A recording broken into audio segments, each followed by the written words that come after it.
After my wife died, my sons received her penthouse, a $17 million logistics company, and a luxury yacht. I was handed a small, crumpled envelope. Everyone laughed at me as I opened it. Inside was just a single plane ticket to Switzerland. When I arrived in Geneva, a driver held a sign with my name. When he said 3 specific words, my entire world collapsed, revealing a truth that would completely destroy the people who thought they had buried me. Before I continue this story, let me know where you are watching from in the comments below. Hit like and subscribe if you have ever had to stand up to a family who severely underestimated your worth. My name is Howard Ellison. I am 70 years old, and I spent 40 years building an empire with my bare hands, only to watch my own blood try to throw me away like worthless scrap metal. The air inside attorney Jonathan Hayes' office felt absolutely suffocating. I sat in my worn corduroy jacket, listening quietly, as Hayes read the final will and testament of my late wife, Josephine. Across the massive mahogany table sat my 2 sons, Kendall and Bryce. They wore expensive tailored suits, bought entirely with company money, their expressions completely devoid of any genuine grief. Hayes read the distribution of assets with cold, mechanical precision. Kendall and Bryce officially received the $17 million logistics empire, the downtown luxury penthouse, and the massive yacht moored in the city harbor. Kendall's wife Monica sat right beside him, openly smirking. She leaned over and whispered loudly enough for me to hear about tearing down the walls of the master suite and hiring a high-end interior decorator by tomorrow morning. I kept my eyes fixed firmly on the lawyer. Josephine and I had built that entire company from a single rusted tow truck. I had spent decades covered in dark grease fixing the broken engines that kept our early deliveries running on time, while she brilliantly secured the corporate shipping contracts. Her final decision to hand the entire empire over to 2 arrogant boys who had never held a wrench in their lives made absolutely no sense. Then Hayes reached across the desk and handed me a crumpled manila envelope. It was the only physical item left in my name. I opened the flap and pulled out the contents. It was a single one-way first-class plane ticket to Geneva, Switzerland. Monica let out a sharp, mocking laugh that echoed off the glass walls.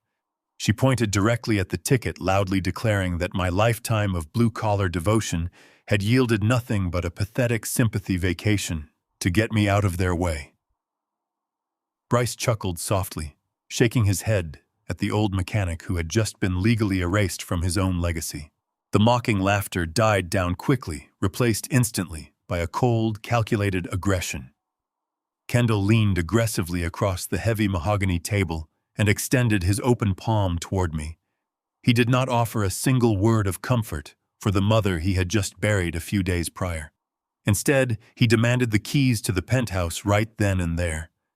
He stated with sheer arrogance that I could not possibly afford the astronomical property taxes and monthly maintenance fees on my miserable Social Security income.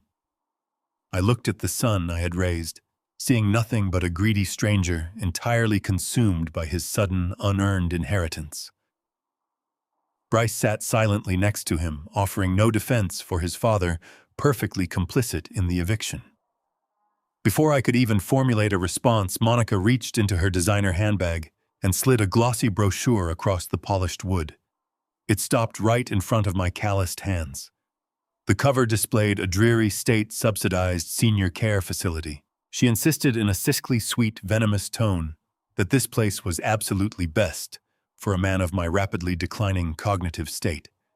She claimed my quietness and deep grief over the past few weeks was undeniable proof of severe dementia, arguing that I needed to be locked away in a managed facility for my own safety, so I would not become a financial burden to their brand new lifestyle. They expected me to shout in anger. They wanted me to throw a fit, to give them the exact legal ammunition they needed to justify institutionalizing me against my will. I gave them absolutely nothing. I reached into my jacket pocket, pulled out the heavy brass ring holding the penthouse keys, and placed them precisely in the center of the mahogany table. The suddenness of my total compliance unnerved them. Kendall blinked his hand, freezing mid-air. Monica's smug, victorious smile faltered for a fraction of a second. I picked up my manila envelope, pushed my chair back, and stood up. I did not utter a single word to any of them. I simply turned around and walked out of the glass office, leaving them to their stolen fortune. Their greed quickly overrode their brief suspicion, but they had absolutely no idea they had just initiated their own catastrophic destruction. I drove straight to the downtown penthouse solely to retrieve my passport and a few vital personal items. The conflict escalated the exact moment I stepped off the private elevator. The heavy front door was propped wide open. Monica had not wasted a single minute after the will reading. She had already hired a professional liquidation crew to clear out every trace of my existence from the property. Two strange men in uniform shirts were carelessly hauling my personal belongings into the hallway. I walked into the main living room and watched as a mover ruthlessly tossed my steel-toed boots and my heavy grease-stained mechanic coveralls into a thick black trash bag. Those were the exact garments I wore while working grueling 18-hour shifts in the freezing rain to keep Josephine's fledgling transport fleet operational. They were the literal foundation of the massive wealth Monica was currently standing on.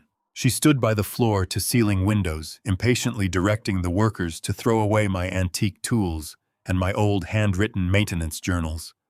When she saw me enter, she sneered openly, telling me to grab my worthless junk and get out immediately before she called building security to have me forcibly escorted off the premises like a common trespasser. I ignored her completely.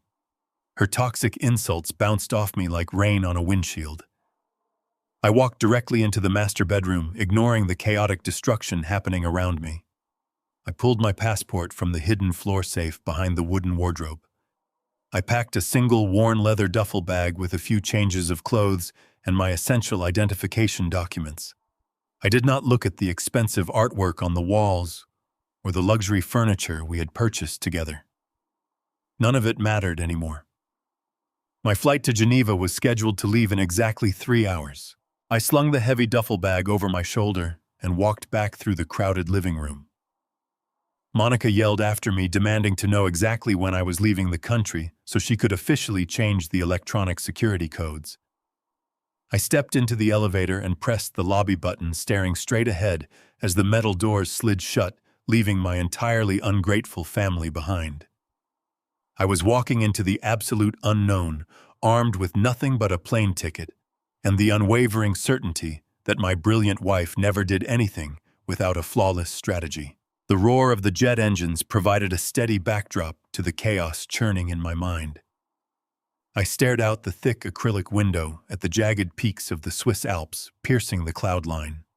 A first-class seat to an unknown destination felt less like a luxury and more like a forced exile. My calloused hands gripped the leather armrest. Josephine and I built Ellison Logistics entirely from the ground up. I can still vividly recall the smell of diesel fuel and rust clinging to our very first tow truck. Back in 1984, we had absolutely nothing but that beaten-down rig and a shared, relentless vision. I spent my nights underneath that freezing chassis, stripping the engine down to the block, replacing cracked gaskets and worn spark plugs with my bare hands, ensuring the engine purred flawlessly by dawn. Josephine took that perfectly running truck and secured our first commercial shipping contract before noon. We operated as an unstoppable machine. I provided the raw muscle, and she provided the brilliant mastermind. For 40 years, we expanded that single truck into a massive fleet of 300 rigs operating across the entire eastern seaboard.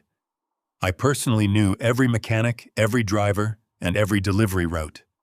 To watch the legal system hand all of that over to Kendall and Bryce, two arrogant boys who openly complained about the smell of motor oil and refused to ever step foot inside the maintenance bay, defied every ounce of logic in my brain. The betrayal burned a hole straight through my chest. Why would my wife of 40 years purposefully strip me of my entire life work and hand me a single piece of paper to flee the country? Yet as the plane banked heavily toward the runway, a different, terrifying reality settled over me. I knew my wife better than anyone on this earth.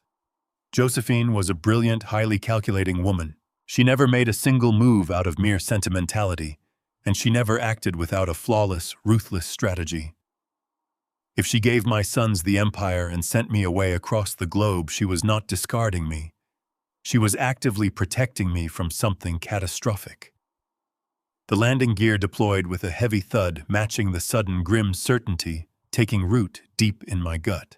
The Geneva terminal was a sprawling maze of sleek glass and polished steel, providing a stark contrast to the gritty industrial lots I was so accustomed to. I walked through the busy arrival gates carrying my single worn leather duffel bag. The dense crowd of international tourists and wealthy businessmen parted around me. I scanned the sea of faces waiting behind the security barrier. A man stood entirely apart from the rest, projecting an aura of absolute professional discipline. He wore a perfectly tailored charcoal suit, his posture rigid and commanding. In his hands he held a sleek digital tablet displaying the name Howard Ellison in crisp white letters. I approached him, my heavy work boots clicking softly against the pristine marble floor. He did not extend a hand in polite greeting. Instead, he reached out and firmly took my heavy leather bag, his expression completely unreadable. He introduced himself simply as Lars, a private financial custodian, acting under the direct, strict orders of my late wife. He gestured for me to follow him toward a restricted private exit. We walked in complete silence through the VIP corridor until we reached a highly secluded loading zone where a black armored town car idled quietly. Before opening the heavy rear door, Lars stopped and turned to face me. He looked directly into my eyes with a chilling, clinical intensity. The crisp alpine wind whipped violently around us, but his unwavering gaze was colder than the mountain air. He leaned in slightly, his voice dropping to a low, precise register, and uttered 3 words that instantly altered the entire trajectory of my existence. "It is poison." The phrase hung heavily in the freezing air between us. The concrete ground beneath my feet felt as though it had completely vanished. My mind raced violently backward to the mahogany desk, the reading of the will, and the arrogant smirks on my sons' faces as they eagerly claimed their $17 million inheritance. The absolute truth crashed into me with violent clarity. The massive company, the downtown luxury penthouse, and the expensive yacht were not a reward for their entitlement. The inheritance my sons received was not a gift of generational wealth. It was a meticulously calculated execution. I stepped into the back of the armored car, my heart pounding with a dangerous new rhythm. The heavy reinforced doors of the town car sealed shut, plunging us into a deeply insulated quiet. Lars sat directly across from me in the plush leather seat. He reached down and retrieved a gleaming titanium briefcase from the floorboard. He unlocked it with a rapid biometric scan, the latches snapping open with a sharp mechanical click. He removed a thin, heavily encrypted tablet and handed it to me without uttering a single word. I tapped the dark screen. A high-definition pre-recorded video immediately began to play. Josephine appeared before me in our home office. She looked terribly frail, the illness clearly ravaging her physical body, but her dark eyes possessed an absolute terrifying steel. She had obviously recorded this highly classified message mere days before her death. Hearing her voice again violently seized my throat, but the sheer urgency in her tone demanded my complete unblinking focus. "Howard, my brave husband," her digital voice echoed through the quiet cabin. "If you are watching this, it means our greedy boys took the bait." They swallowed the inheritance without a second of hesitation. "You must listen to me carefully. The empire we built is a deadly trap, and you must not go back to them." Josephine took a slow, strained breath, her intense gaze piercing straight through the camera lens. She revealed a truth that entirely shattered my understanding of our family. 8 months ago, she discovered a catastrophic discrepancy hidden deep within the corporate ledgers. Kendall and Bryce, desperate to maintain their elite social status and fund their lavish personal lives, had secretly leveraged the entire logistics company. They had deliberately bypassed the legitimate banking systems and borrowed $25 million from an unregulated, violently ruthless private equity syndicate. They used our entire life work as collateral for offshore cartel money. The company was completely insolvent, bleeding cash to cover the astronomical illegal interest rates. Josephine explained that if she had confronted them directly, they would have simply shifted the blame legally, dragging me down into their fraudulent ruin to save themselves. They viewed me as a completely expendable asset to be sacrificed. So my brilliant wife formulated a lethal countermeasure. She legally transferred every single ounce of that toxic debt directly into the corporate structure of the company, tying the massive liability exclusively to the title of CEO. By willingly accepting the inheritance, Kendall and Bryce had unknowingly chained themselves to a $25 million cartel debt. She left them the hollow, rotting shell of our empire to force them to face the absolute devastation they had willingly invited into our lives. My sons thought they had inherited a kingdom, but Josephine had handed them a ticking bomb. The screen faded to black, leaving only my harsh reflection staring back at me from the glossy surface of the tablet. Lars reached into the titanium briefcase again. He did not offer empty platitudes or hollow words of comfort. He simply withdrew a thick leather-bound ledger and slid it across the central console of the town car. I opened the heavy cover. The pages were filled with meticulously printed columns of Swiss banking records tracking regular massive deposits over a 5-year period. I ran my calloused index finger down the final column, stopping at the bottom line. $40 million. The funds were entirely held in untraceable liquid cash under an encrypted numeric designation. I looked up at Lars, demanding an explanation through my silence alone. Josephine had systematically liquidated her unrecorded off-the-books shares. Decades ago, when we first expanded our logistics routes across the eastern seaboard, we established a network of independent freight contracts. Kendall and Bryce never knew about them because they considered the gritty, localized shipping runs beneath their elite corporate image. Josephine had quietly siphoned the profits from those very routes, converting the capital into pristine Swiss francs. She had built an impenetrable financial fortress, while my arrogant sons busied themselves with buying luxury cars and impressing high society sycophants. The single plane ticket in the crumpled envelope was not an insult. It was a golden key. It was a meticulously crafted escape hatch designed to pull me out of the blast radius before the entire empire detonated. The one-way flight was her final act of profound devotion. I was not the discarded, obsolete husband my sons believed me to be. I was the sole survivor of a sinking ship, handed a fortune, while the traitors drowned in their own greed. The heavy realization settled over me, replacing the bitter sting of betrayal with a cold, solid clarity. I closed the ledger. The money was a weapon, and Josephine had handed me the hilt. I traced the embossed seal on the leather cover. My wife knew that fighting our sons in an American probate court would only drain my energy and subject me to endless public humiliation. She chose to bypass the corrupted system entirely. She secured my future in a jurisdiction where Kendall and his manipulative wife had absolutely no reach. I finally understood the magnitude of her love and the sheer brilliance of her intellect. The quiet, triumphant silence inside the armored car shattered instantly. A sharp, rhythmic alarm blared from Lars' inner jacket pocket. He quickly retrieved a secondary, heavily encrypted mobile device. The harsh blue light of the screen illuminated the sudden tension, tightening his jawline. His stoic demeanor vanished, replaced by the rigid alert of a soldier under fire. He rapidly swiped through a series of security notifications, his eyes scanning the digital text with alarming speed. He turned the screen toward me. Dark web financial monitors set up by Josephine to track the corporate accounts had just flagged a highly critical anomaly. Kendall and Monica had just submitted a comprehensive financial guarantor document to a major American bank. They had officially transferred the liability of the $25 million cartel debt from the insolvent corporate entity directly onto my personal name. They used my old social security number, my previous banking signatures, and completely fabricated notary stamps. The sheer audacity of the crime struck me like a physical blow. Kendall had always possessed a cowardly streak, forging his academic report cards when he was a teenager to avoid my discipline, but elevating that cowardice to federal financial fraud was a staggering escalation.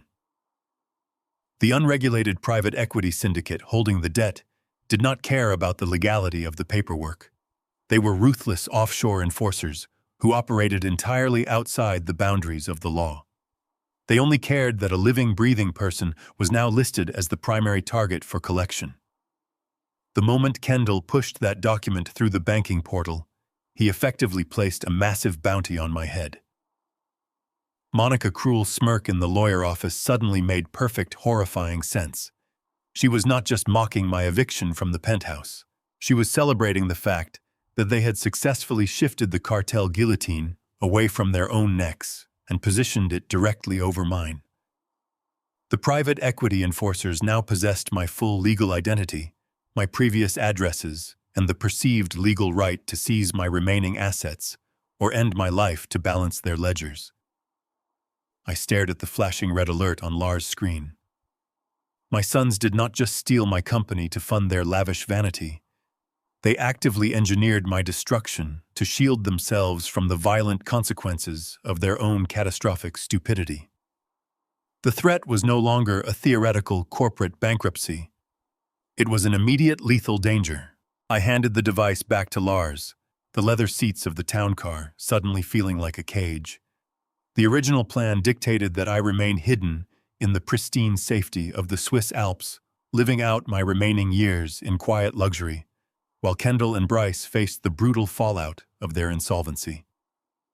That strategy was no longer viable. Hiding in Geneva while my name was actively hunted by violent debt collectors meant living in a state of perpetual, paralyzing fear. Remaining silent equated to accepting a death sentence or allowing my legacy to be utterly ruined by cowards. I spent my youth surviving the unforgiving, violent streets of Chicago before I ever held a wrench. I learned early that you never turn your back on a predator. You step into their territory and you own the street. I looked at the encrypted ledger resting on the console. I instructed Lars to lock down the primary Swiss accounts immediately. I ordered him to transfer an initial operational fund of $5 million into a heavily shielded ghost corporation entirely disconnected from the Ellison name. Lars nodded his fingers, flying across the tablet interface with expert precision, executing the international wire transfers in a matter of seconds. I told him to instruct the driver to turn the armored car around and head directly back to the Geneva Airport departures terminal. I needed a direct flight back to the United States tonight. Lars did not question my authority. He simply booked a first-class ticket under a newly generated corporate alias. The luxury town car banked sharply on the mountain road, the tires gripping the asphalt as we reversed our course. I looked out the window at the darkening sky, feeling the last remnants of the grieving, discarded widower burn away. I was returning to the city where I built my empire, but I would not be returning to the penthouse. I would be moving entirely underground. My sons believed they had successfully buried an obsolete mechanic under a mountain of lethal debt. They were about to learn what happens when you hand a master builder the exact tools he needs to dismantle your entire life. I was returning as the architect of their ultimate consequence. The commercial flight landed at JFK under the cover of a torrential downpour. I did not take a cab toward the gleaming downtown high-rises where my sons were currently celebrating their stolen kingdom. I directed the driver to the industrial sector of the Bronx. The heavy scent of diesel exhaust and damp concrete flooded my senses the moment I stepped onto the curb. It was the exact smell of the early years when Josephine and I shared a single space heater in our first rented garage. We were two young African-American kids from the South Side who built an empire on calluses and sheer willpower. I paid 3 months of cash up front for a sparse second-floor apartment above a failing auto parts store. The room contained a single mattress, a cracked laminate table, and absolute anonymity. I needed an operative on the inside to dismantle the meticulously constructed forgery Kendall had weaponized against me. My mind immediately went to Marcus Harper. Harper was the brilliant, relentlessly thorough corporate auditor who had protected Ellison Logistics for 2 decades. Kendall fired him precisely 1 year ago, citing budget cuts, but I knew the true motivation. Harper had started asking the wrong questions about missing corporate funds, and Kendall needed him eradicated before he uncovered the offshore cartel debt. Harper was deeply cynical but fiercely loyal to Josephine. I bought a cheap prepaid cellular device from the corner bodega and dialed a number I had memorized from the old employee manifests. The line rang 4 times before a gruff, suspicious voice answered. I identified myself immediately. I did not offer pleasantries or ask about his well-being. I told him his termination was a cover-up for a $25 million fraud, and I needed his specific digital expertise to burn the perpetrators to the ground. The heavy silence on the line lasted only a few seconds. Harper told me to meet him at a 24-hour diner on the edge of the shipping district at exactly midnight. The gears of my retaliation were officially in motion. The neon sign of the diner flickered erratically, casting a harsh red glow across the sticky vinyl booth. Harper sat waiting with a heavy fortified laptop resting on the table. He looked older, more weathered than the last time I saw him in the corporate boardroom, but his eyes retained a sharp, calculating intensity. He did not ask how my flight from Geneva went. He simply turned the laptop screen toward me and demanded the parameters of the digital breach. I explained the offshore cartel debt and the forged guarantor documents Kendall had pushed through the banking portal. Harper's jaw tightened. He revered Josephine. She had paid for his daughter's medical treatments 10 years ago without ever making a public spectacle of her charity. Harper viewed Kendall's absolute destruction of her legacy as a deep personal insult. He cracked his knuckles and launched a series of bypass protocols. When Kendall terminated him, they revoked his official security clearances, but Harper had engineered the original mainframe infrastructure himself. He had silently embedded deep backdoor access codes into the source architecture specifically for catastrophic emergencies. Lines of green code cascaded across the black screen as Harper bypassed the secondary firewalls Kendall had paid a fortune to install. Within 12 minutes, we were completely inside the primary corporate servers.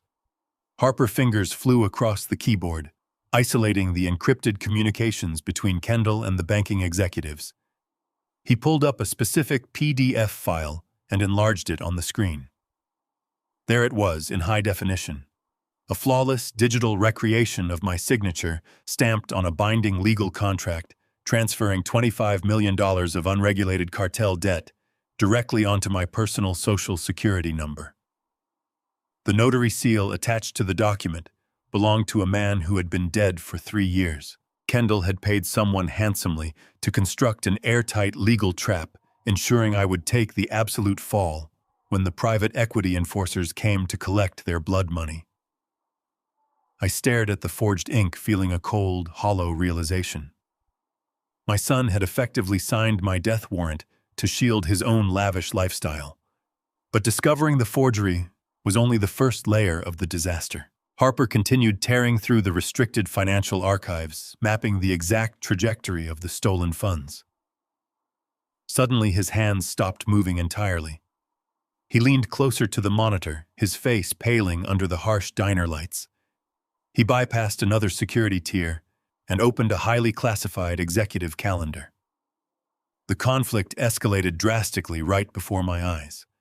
Kendall was not merely hiding the cartel debt to buy himself a few more months of luxury. He had initiated a massive exit strategy. Harper pointed to a red highlighted block scheduled for next Friday night. Kendall had orchestrated a fraudulent corporate merger with Vanguard Acquisitions, a colossal international conglomerate known for aggressive takeovers. He was actively selling the bankrupt shell of Ellison Logistics to them for an astronomical sum. The documents revealed his brutal endgame. By next Friday, Kendall and Bryce would finalize the sale, pocket the massive acquisition cash payout, and completely dissolve their association with the company. The $25 million cartel debt, securely attached to my forged signature, would remain deeply buried within the toxic liabilities left behind. Vanguard would unknowingly absorb a bankrupt empire, and the offshore enforcers would come directly for me, believing I was the sole remaining guarantor holding the bag. Kendall was planning to cash out and vanish, leaving me to face the violent wrath of the syndicate alone. The timeline was terrifyingly short. I had exactly 7 days to completely dismantle a multi-million-dollar corporate merger, invalidate a flawless legal forgery, and corner my sons before they vanished with the acquisition funds. Harper closed the laptop and looked at me with grave concern.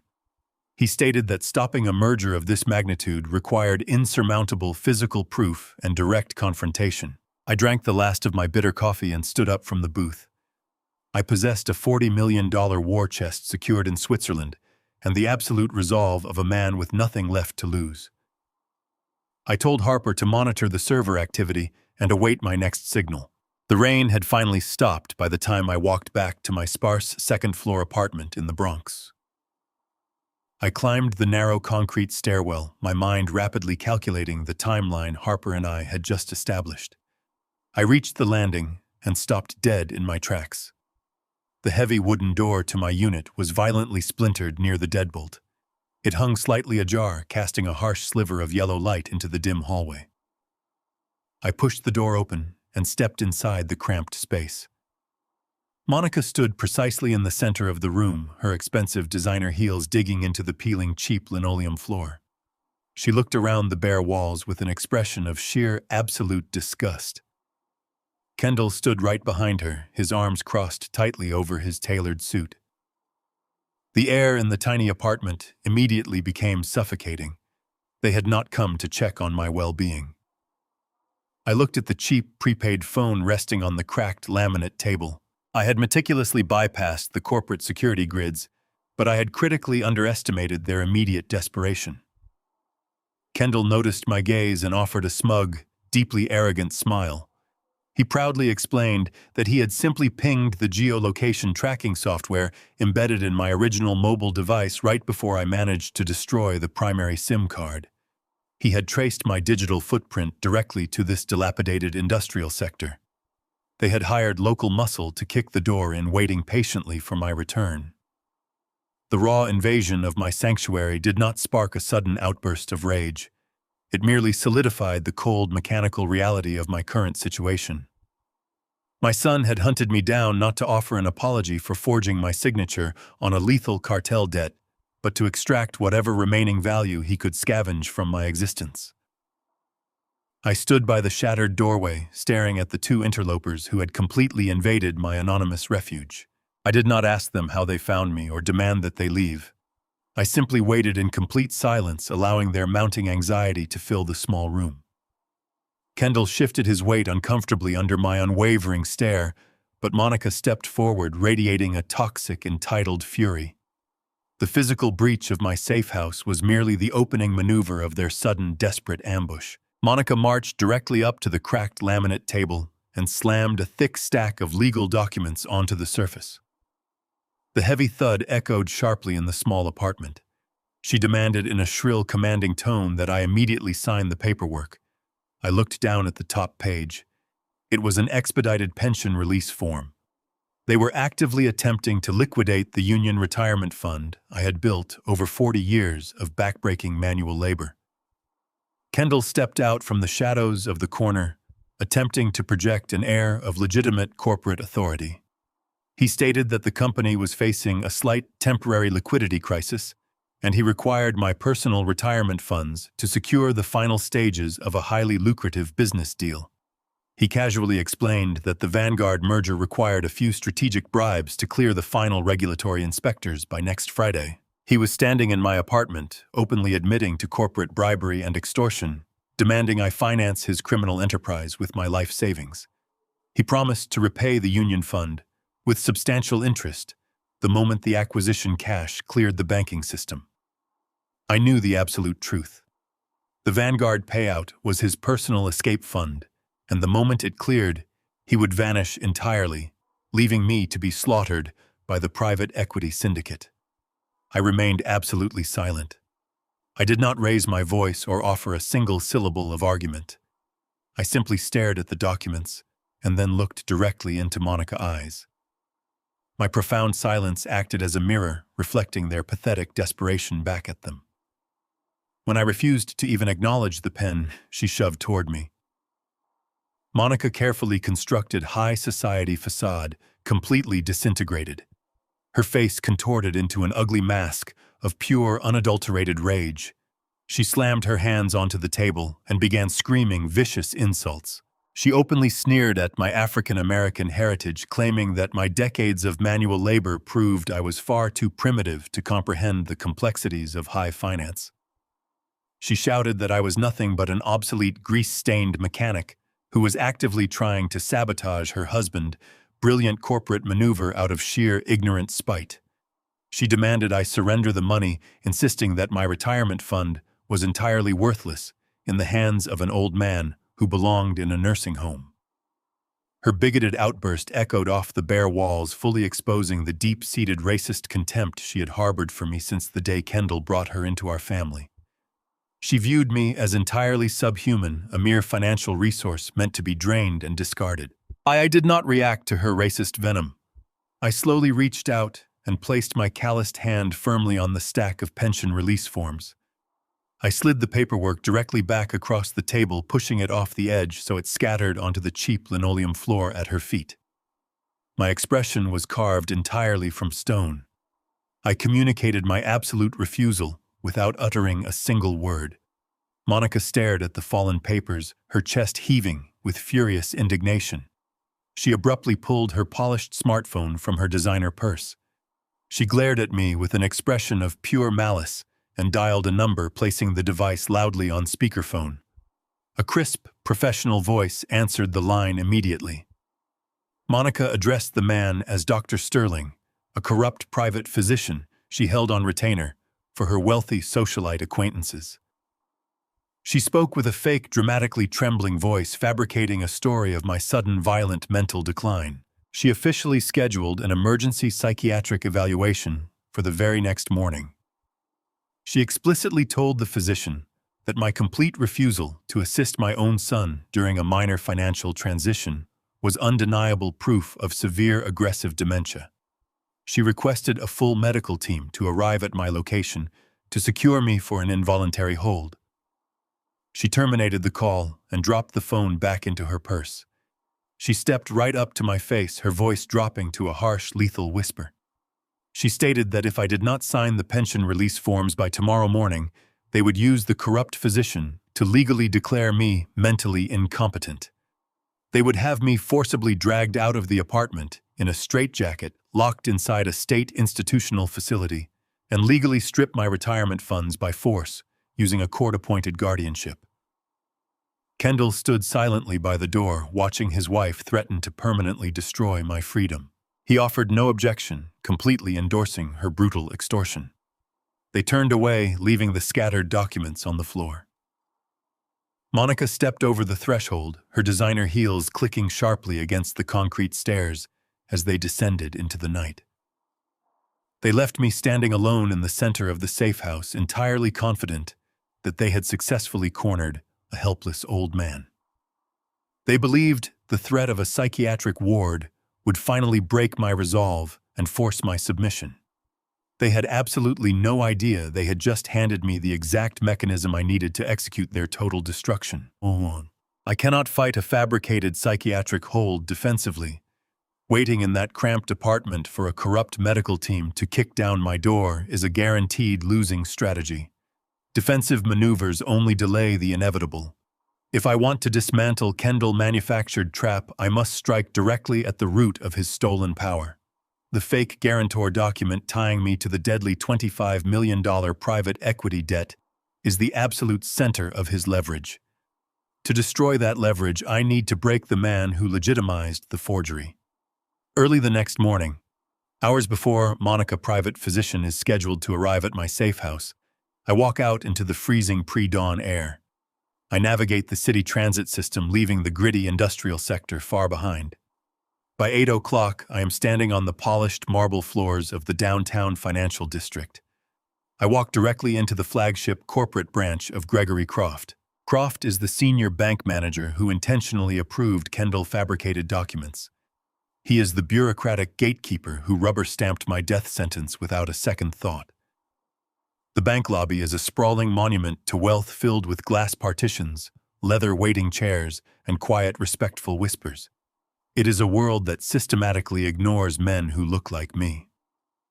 The receptionist at the front desk attempts to block my path politely, insisting that Mr. Croft is in a highly confidential meeting and cannot be disturbed by unscheduled walk-ins. I do not stop walking. I bypass her, completely striding down the plush carpeted hallway with the heavy, unyielding momentum of a freight train. I know exactly which corner office belongs to the senior manager. I open the heavy frosted glass door and step inside. Croft is sitting behind a massive oak desk sipping espresso and reviewing a financial portfolio. He looks up, his face instantly contorting in sheer indignation at the unauthorized intrusion. He opens his mouth to summon bank security, entirely confident in his protected environment. I close the door firmly behind me, locking the deadbolt with a sharp, echoing click. I am not here to negotiate. I sit down uninvited in the plush leather chair opposite his desk. Croft immediately reaches for the telephone receiver, his face flushing red with anger. He warns me that building security will have me arrested for trespassing in a matter of seconds. I do not raise my voice. I do not exhibit a single ounce of intimidation. I reach into my jacket pocket and pull out a sleek black folder containing the digital transcripts Lars acquired directly from the Swiss banking monitors. I toss the folder onto the center of his immaculate desk. It lands with a heavy, definitive thud. I tell him to open it before he makes a phone call that will guarantee his permanent incarceration. Croft hesitates, his hand hovering over the receiver. The absolute certainty in my voice pierces through his corporate arrogance. He slowly lowers his hand and pulls the folder toward him. He flips the cover open. The color instantly drains from his face, leaving his skin a sickly ashen gray. The documents inside contain the exact offshore routing numbers, encrypted transaction timestamps, and digital wire receipts from a shell company in the Cayman Islands. They display a highly classified transfer of exactly $500,000. The money moved directly from an account controlled by my son Kendall into a hidden offshore trust registered under Croft maiden mother name. It is undeniable, irrefutable proof of a massive corporate bribe. I lean forward, keeping my gaze locked on his terrified eyes. I explain the situation with cold, mechanical precision. I know he accepted $500,000 to look the other way, while Kendall pushed through a blatantly forged guarantor document. I know he deliberately bypassed the bank's stringent identity verification protocols to authorize the transfer of the deadly cartel debt into my name. Croft tries to speak, but his throat is completely dry. He stammers out a pathetic, trembling denial, claiming the documents are fabricated and that he knows nothing about any offshore accounts. His perfectly tailored suit suddenly looks 2 sizes too big as he shrinks into his high-backed chair. I shatter his denial instantly.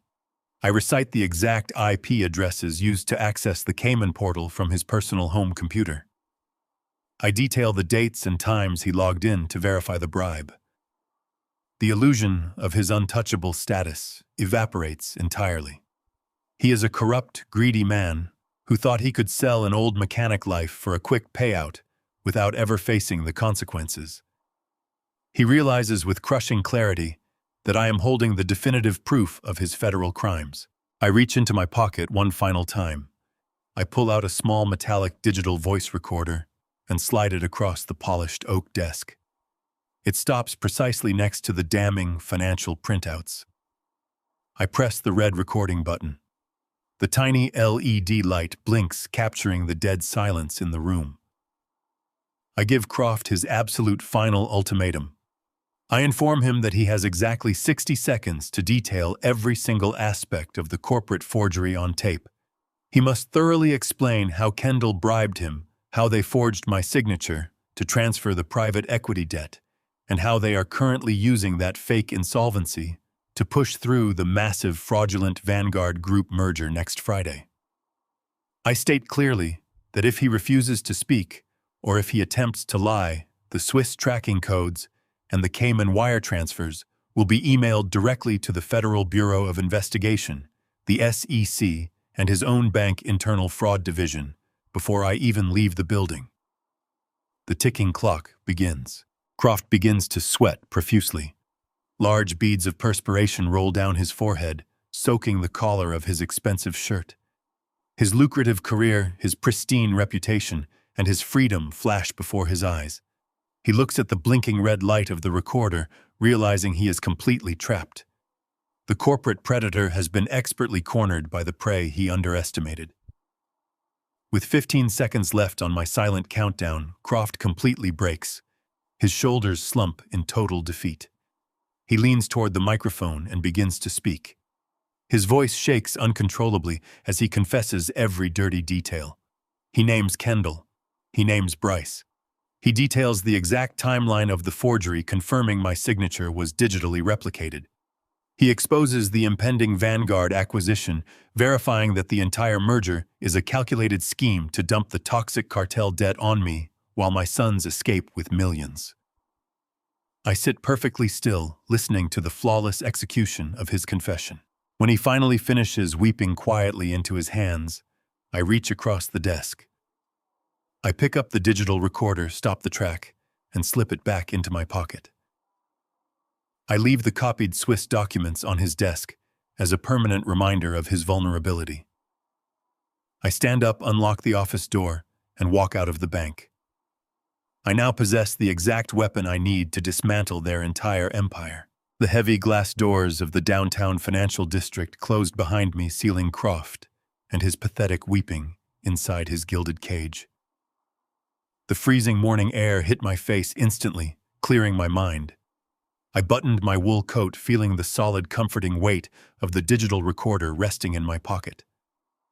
The absolute weapon I needed to completely dismantle my son's fraudulent Vanguard merger was now fully secure. I took exactly 5 steps down the concrete sidewalk before the ambient noise of the busy city was violently interrupted. The aggressive screech of heavy rubber tearing against the cold asphalt completely drowned out the morning traffic. 2 massive, unmarked black SUVs aggressively mounted the curb in perfect synchronization, soon intentionally blocking my path. Pedestrians instantly scattered in absolute terror, dropping their briefcases and running for the safety of the nearest concrete buildings. The heavy doors of the vehicles swung open before the massive tires completely stopped rolling. 4 enormous men dressed in immaculate dark suits stepped onto the pavement. They did not shout a single command or draw their concealed weapons in the open street. They moved with the terrifying silent efficiency of professional operators who were entirely accustomed to snatching human targets in broad daylight. They flanked my position immediately, cutting off any possible avenue of escape. A heavy, calloused hand gripped my shoulder with crushing physical force, shoving me firmly toward the open rear door of the lead vehicle. I did not struggle or attempt to fight them off. Causing a public scene would only trigger an uncontrollable escalation with men who possessed zero hesitation. I ducked my head and seamlessly slid into the back seat. The door slammed shut behind me, plunging me into the dark, heavily tinted interior.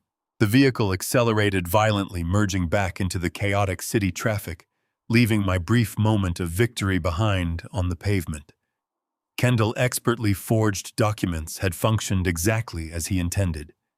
The unregulated private equity syndicate had traced the fraudulent banking records straight to my doorstep.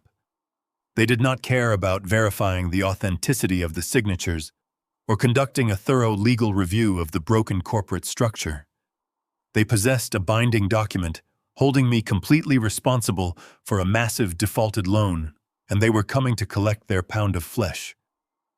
The trap my son deliberately set had finally snapped, completely shut. The interior of the SUV smelled strongly of expensive leather and chemical gun oil. I sat firmly wedged between the heavy locked doors, while the lead enforcer stared at me from the opposite side of the spacious cabin. He was a man completely devoid of any recognizable humanity, possessing eyes that were entirely cold and dead. He did not politely introduce himself or offer any basic pleasantries. He slowly reached inside his tailored suit jacket, retrieved a heavy matte black handgun, and placed it deliberately on the center console right between us. The heavy metal clunked softly against the premium leather. It was a highly calculated theatrical display specifically designed to instill absolute paralyzing terror in civilian targets.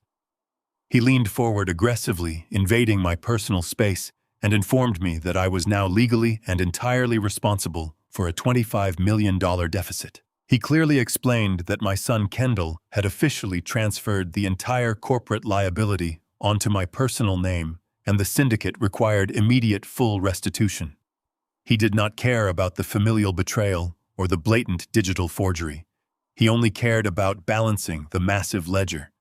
He issued a rigid, completely non-negotiable ultimatum. I had exactly until Thursday evening to wire the complete balance directly into their hidden offshore holding accounts. If the massive funds did not successfully clear by the absolute deadline, they would not bother taking me to a civil court. He stated with chilling, absolute calm that they would begin seizing their payment directly from my physical body. He detailed the lucrative black market value of human organs, promising that his medical team would harvest every usable piece of my anatomy before finally dumping my hollow remains into the freezing city river. I did not physically flinch. I did not beg for my life or desperately try to explain that Kendall had viciously framed me. I simply turned my head and looked out the dark-tinted window, watching the blurred city skyline pass by in silence. 50 years ago, I survived the most brutal, unforgiving streets of the Chicago South Side. I had faced down men who eagerly killed for a pair of boots or a slight sign of disrespect. I had fought tooth and nail for every single breath I took long before I ever built a multi-million-dollar logistics empire. A man in a dry-cleaned suit making anatomical threats over a corporate spreadsheet was simply not enough to terrify me. My 40 years with Josephine had taught me how to recognize pure leverage, and the man sitting across from me was holding absolutely nothing but a hollow, desperate threat. I slowly turned my head away from the window and focused my complete attention back on the lead enforcer. I reached into my thick coat pocket, deliberately moving with calculated slowness so as not to trigger a violent reaction from the heavily armed guards surrounding me. I pulled out the highly encrypted mobile device Lars had provided me in Geneva. I unlocked the screen, navigating seamlessly through the complex biometric security walls until I successfully reached the primary Swiss banking portal.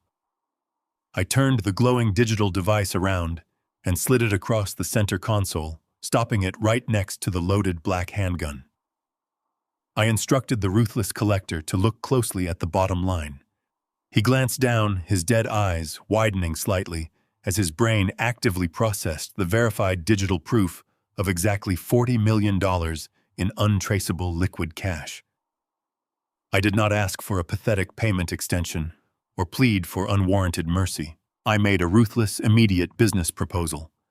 I offered to purchase Kendall's entire defaulted loan portfolio directly from the private equity syndicate right then and there. I promised to wire the full $25 million plus a substantial inconvenience premium into their hidden accounts within the absolute hour. In exchange, the syndicate would permanently transfer the absolute legal ownership of the massive debt directly to me. I would officially become the sole unyielding creditor. I would hold the airtight, undeniable liens on Kendall Luxury Penthouse, his entire logistics fleet, and his personal life. The cold collector stared at the glowing screen for a long, agonizing moment, actively weighing the immediate guaranteed massive payout against the messy, unpredictable business of harvesting organs from an old man. A slow, genuine smile crept across his previously stony face, recognizing a vastly superior predator in the vehicle. He was a violent enforcer, but ultimately he was a practical capitalist. He reached into his leather briefcase, pulled out a thick stack of binding transfer documents, and signed his name at the bottom of the page, officially transferring the cartel debt into my complete, absolute control. He respectfully handed the finalized paperwork to me, his hostile demeanor entirely vanishing. The SUVs pulled over to the side of a busy intersection, allowing me to safely exit the vehicle. I stood firmly on the cold pavement, watching the black cars disappear into the dense traffic, holding the absolute legal right to utterly destroy my children. I was no longer their designated victim. I was my son's absolute worst nightmare. Thursday morning arrives with a heavy overcast sky casting long shadows across the gritty industrial sector. I am awake and dressed long before the heavy aggressive knock echoes through the thin walls of my safe house. The splintered door swings open. A corrupt private physician enters first, flanked by two burly orderlies dressed in stark white scrubs. They move with the practiced aggressive efficiency of men accustomed to subduing the unwilling. Kendall and Bryce step into the cramped living room right behind them. Kendall holds a thick stack of legal psychiatric hold paperwork, his face glowing with absolute triumphant arrogance. Bryce smirks, scanning my sparse apartment, as if my modest living conditions are undeniable proof of my supposed insanity. The doctor, a tall man with a slick, practiced bedside manner, does not even bother to introduce himself or assess my actual cognitive condition. He simply turns to the orderlies and instructs them to prepare the heavy canvas restraints. Kendall takes a step forward, towering over my small kitchen table. He loudly declares that this ugly situation is entirely my fault.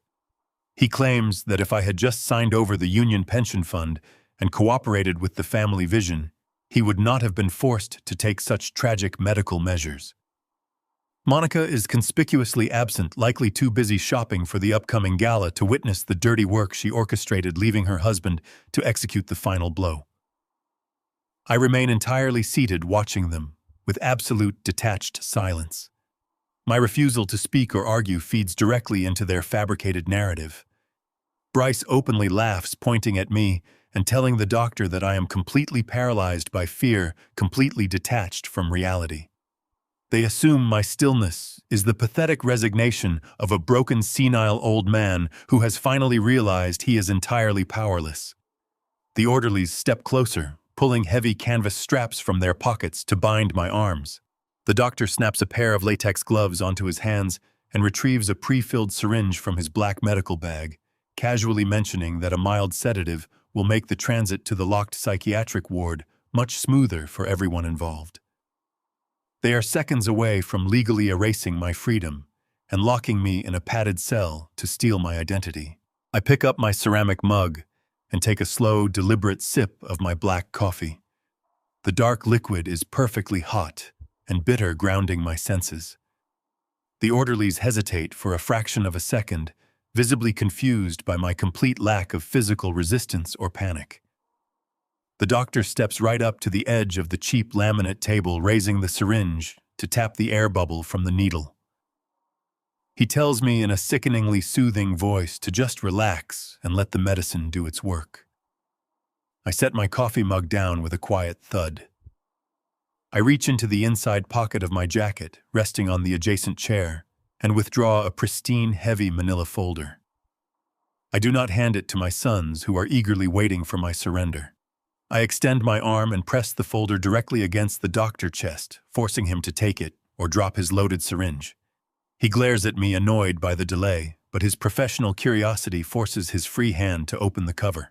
The arrogant condescension vanishes from his face in absolute record time. He is staring at a comprehensive 40-page neurological evaluation. It is not just any standard medical clearance. It is a legally notarized, peer-reviewed cognitive assessment signed by the absolute top board of neurologists in Geneva, Switzerland, dated exactly 3 days prior. The documents certify with ironclad medical authority that my brain function is exceptionally sharp, entirely refuting any possible claim of dementia or cognitive decline.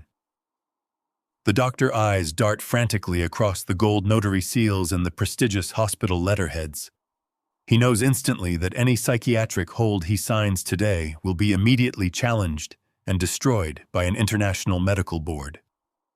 Before he can even process the magnitude of the Swiss documents, I slide a second item across the table. It is a thick stack of stapled papers containing the exact word-for-word printed transcript of Gregory Croft.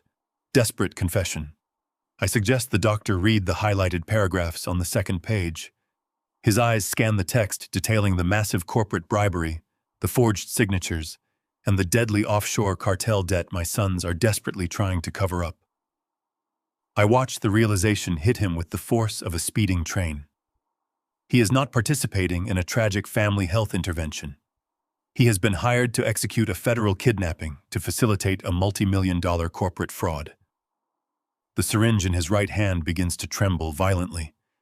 Kendall demands to know what the paperwork says, his voice rising in sudden, uncontrollable panic, but the doctor cannot even bring himself to speak. I remain comfortably seated, my voice dropping to a low, razor-sharp pitch that commands the entire room.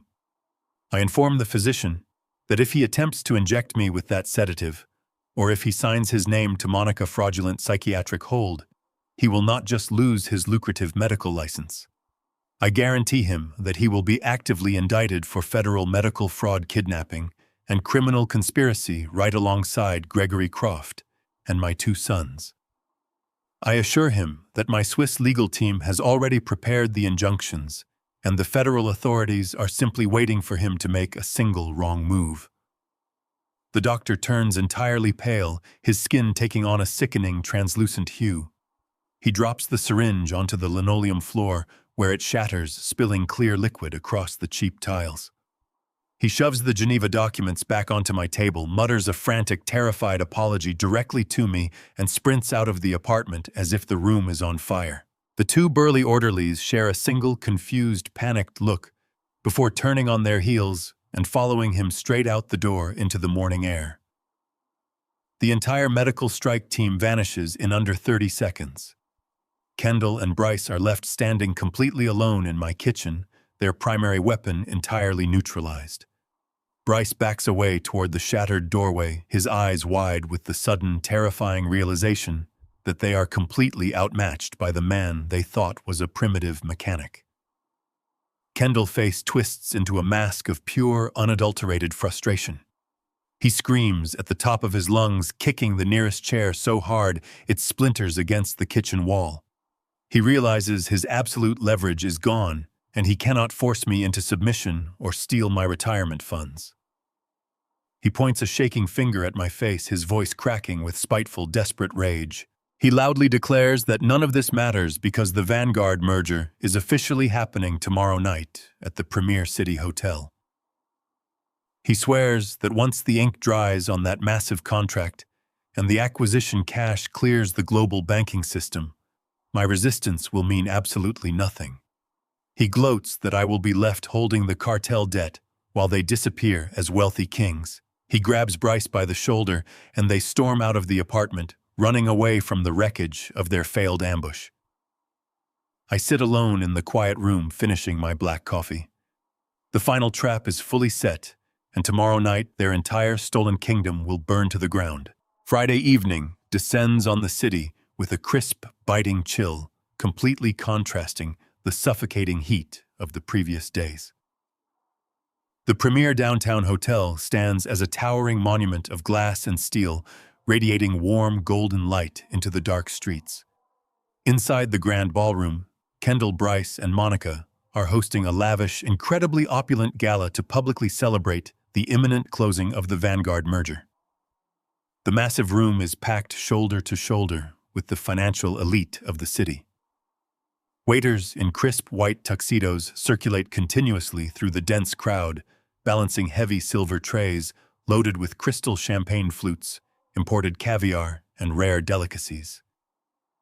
A highly compensated string quartet plays a lively classical arrangement perfectly engineered to project an atmosphere of untouchable wealth and long-term corporate stability. Kendall and Bryce work the room with aggressive rehearsed charm.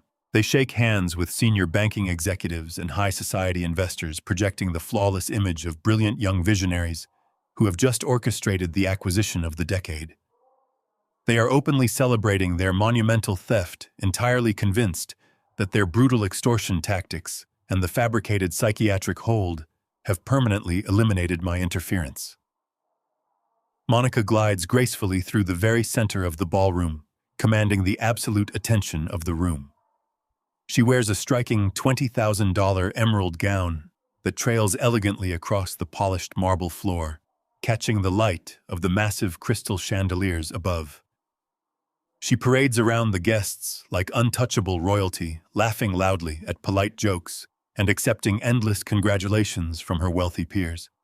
She radiates a toxic, triumphant arrogance, completely certain that she has finally secured the elite social status she has violently craved since she first infiltrated our family. The entire celebration is a grotesque, meticulously constructed facade built entirely on a foundation of forged documents and unregulated syndicate blood money.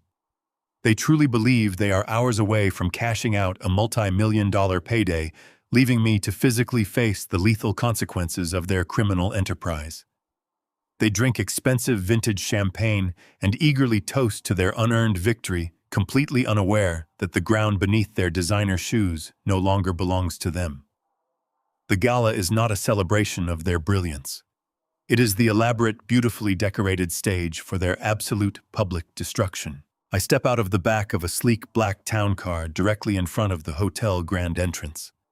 I do not wear the grease-stained coveralls or the cheap, worn jackets my sons are accustomed to seeing me in. I am wearing a perfectly tailored, bespoke black suit purchased earlier that afternoon using the untraceable liquid cash from my secure Swiss accounts. The dark premium fabric is immaculate, projecting an aura of cold, unyielding authority that demands immediate respect. I bypass the long line of guests waiting behind the velvet ropes and walk directly toward the towering glass double doors of the private event space. A highly trained team of broad-shouldered private security guards steps forward instantly, forming a human wall to block my path. Their lead officer, a large man with a thick neck and a harsh, dismissive expression, holds up his hand, commanding me to step back and present an exclusive VIP invitation. He evaluates me with practiced corporate arrogance, fully prepared to physically remove an older, uninvited guest from the heavily guarded premises. I do not stop walking. I do not argue, plead, or raise my voice to demand entry. I simply reach into the inside pocket of my tailored jacket and withdraw a heavy, legally notarized injunction. I press the thick document directly into the center of the security officer's chest, forcing him to take it. He grabs the paperwork reflexively, his harsh expression shifting into deep confusion as he reads the bold header. I inform him with absolute mechanical precision that he is holding the primary master lien on the entire hotel property.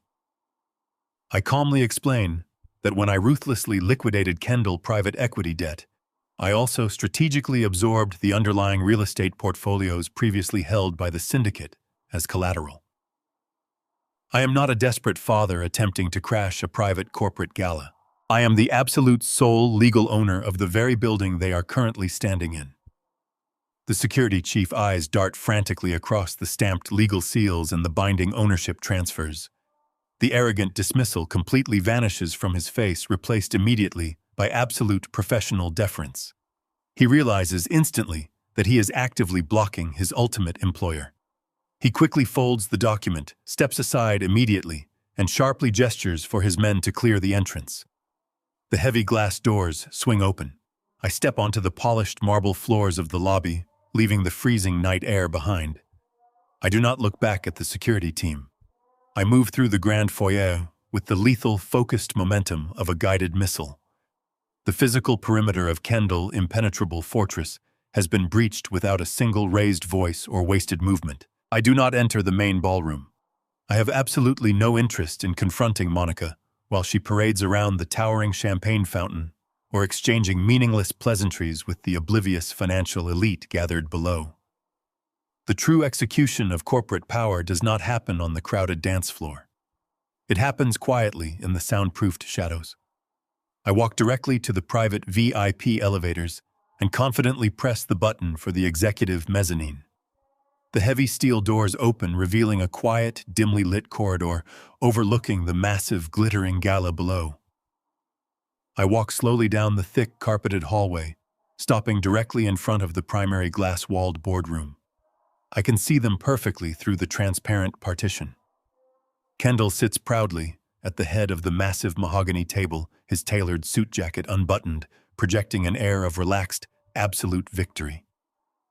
Bryce sits immediately to his right, nervously tapping his phone screen and checking the time. Seated directly opposite my sons, are the three senior executives from Vanguard Acquisitions.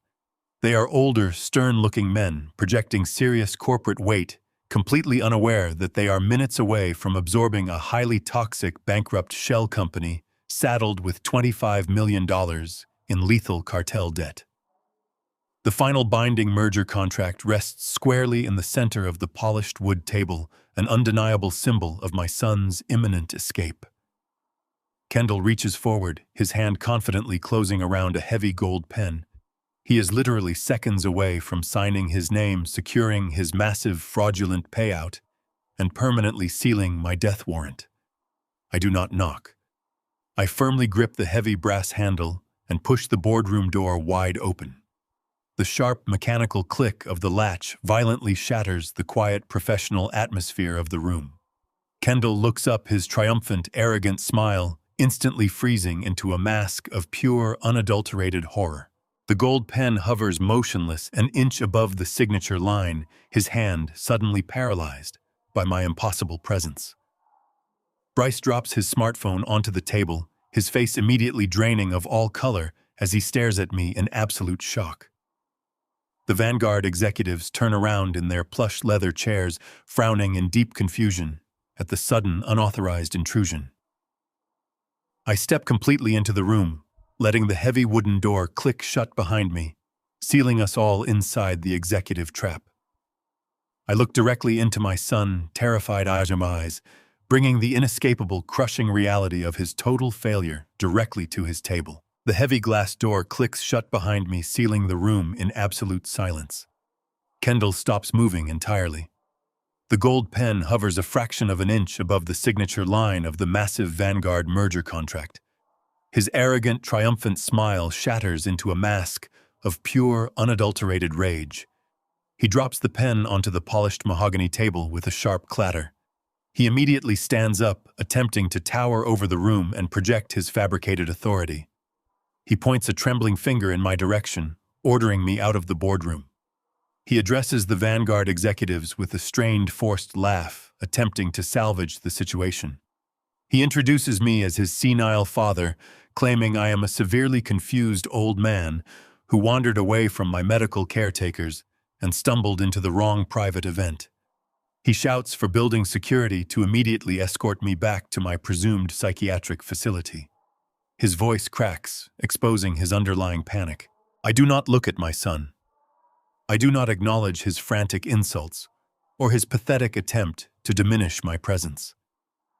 I focus my entire attention directly on the three Vanguard executives seated across the table. These are men who deal in absolute leverage and calculated risk. I step forward, commanding the physical space of the room. I introduce myself clearly and professionally. I state that I am the founder and original architect of Ellison Logistics, the very empire they are currently attempting to purchase. I tell the Vanguard CEO, a silver-haired man with sharp, calculating eyes, that I am not here to disrupt a legitimate business transaction. I am here to prevent his multi-billion-dollar conglomerate from committing corporate suicide. I respect his time, his intelligence, and his fiduciary duty to his shareholders. Therefore, I have brought him the exact information my son has desperately tried to bury. Kendall continues to shout, demanding my removal, but the Vanguard CEO raises a single hand. The room falls instantly silent. The executive possesses the instincts of an apex predator, and he recognizes that my calm, unyielding demeanor completely contradicts Kendall's hysterical narrative of dementia. He gestures for me to proceed. Kendall sinks back into his leather chair, his face draining of all remaining color. The illusion of his absolute control has been permanently shattered by my simple refusal to be silenced. I walk directly to the center of the polished mahogany table, sliding precisely between Kendall and the Vanguard executives. I place my sleek titanium briefcase onto the glass surface. The metallic thud resonates through the quiet boardroom, drawing every eye in the room. I snap the dual locks open with a crisp mechanical click. I bypass the stacks of Swiss banking documents and reach for the small digital voice recorder I acquired from Gregory Croft just yesterday morning. I place the metallic device perfectly in the center of the table, right next to the fraudulent merger contract. I press the red playback button. The room remains paralyzed in anticipation as the audio file begins. Gregory Croft, desperate weeping voice fills the silent boardroom, echoing clearly off the glass walls.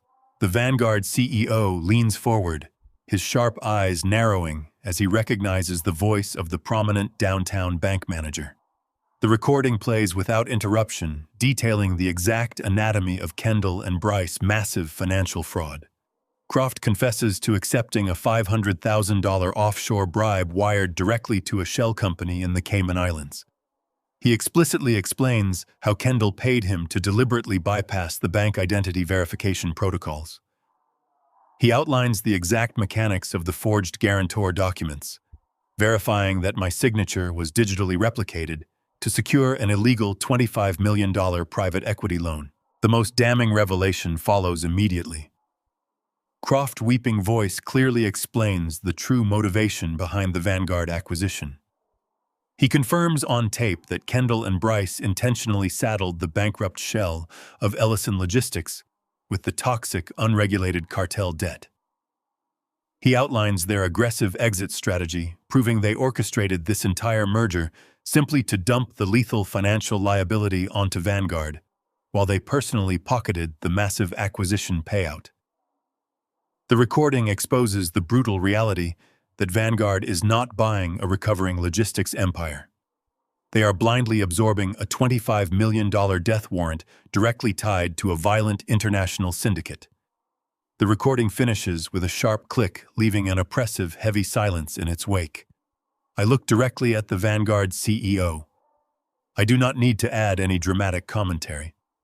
The undeniable audio evidence speaks entirely for itself. They realize that proceeding with this signature would entangle their pristine corporate reputation in a sprawling federal racketeering investigation and a violent cartel dispute. Kendall's intricate web of corporate deceit, bribery, and lethal forgery has been completely dismantled and laid bare on the mahogany table. The executives stare at the digital recorder, processing the sheer magnitude of the financial trap they just barely avoided. The Vanguard CEO stands up slowly from his plush leather chair. His previously calm demeanor completely vanishes, replaced by an apocalyptic shade of crimson that floods his face. The veins in his neck bulge against his starched white collar. He realizes with terrifying clarity that he was literally seconds away from signing his name to a toxic asset that would have catastrophic consequences for his entire international conglomerate. He looks at Kendall with a gaze of pure, unadulterated corporate fury. He does not ask for an explanation or offer my son an opportunity to defend the indefensible audio confession. He reaches across the table and grabs the thick, meticulously prepared merger contract. With a single violent motion, he tears the multi-million-dollar document cleanly in half. He throws the shredded paper directly into Kendall's chest. The CEO shouts at the top of his lungs, ordering his two associate executives to immediately gather their briefcases. He commands them to contact their global legal team and prepare an aggressive, relentless lawsuit against Kendall for egregious fraud and attempted corporate sabotage. The three Vanguard executives storm out of the glass boardroom, abandoning the ruined merger without looking back. The heavy door slams shut, leaving my sons entirely alone with the wreckage of their stolen empire.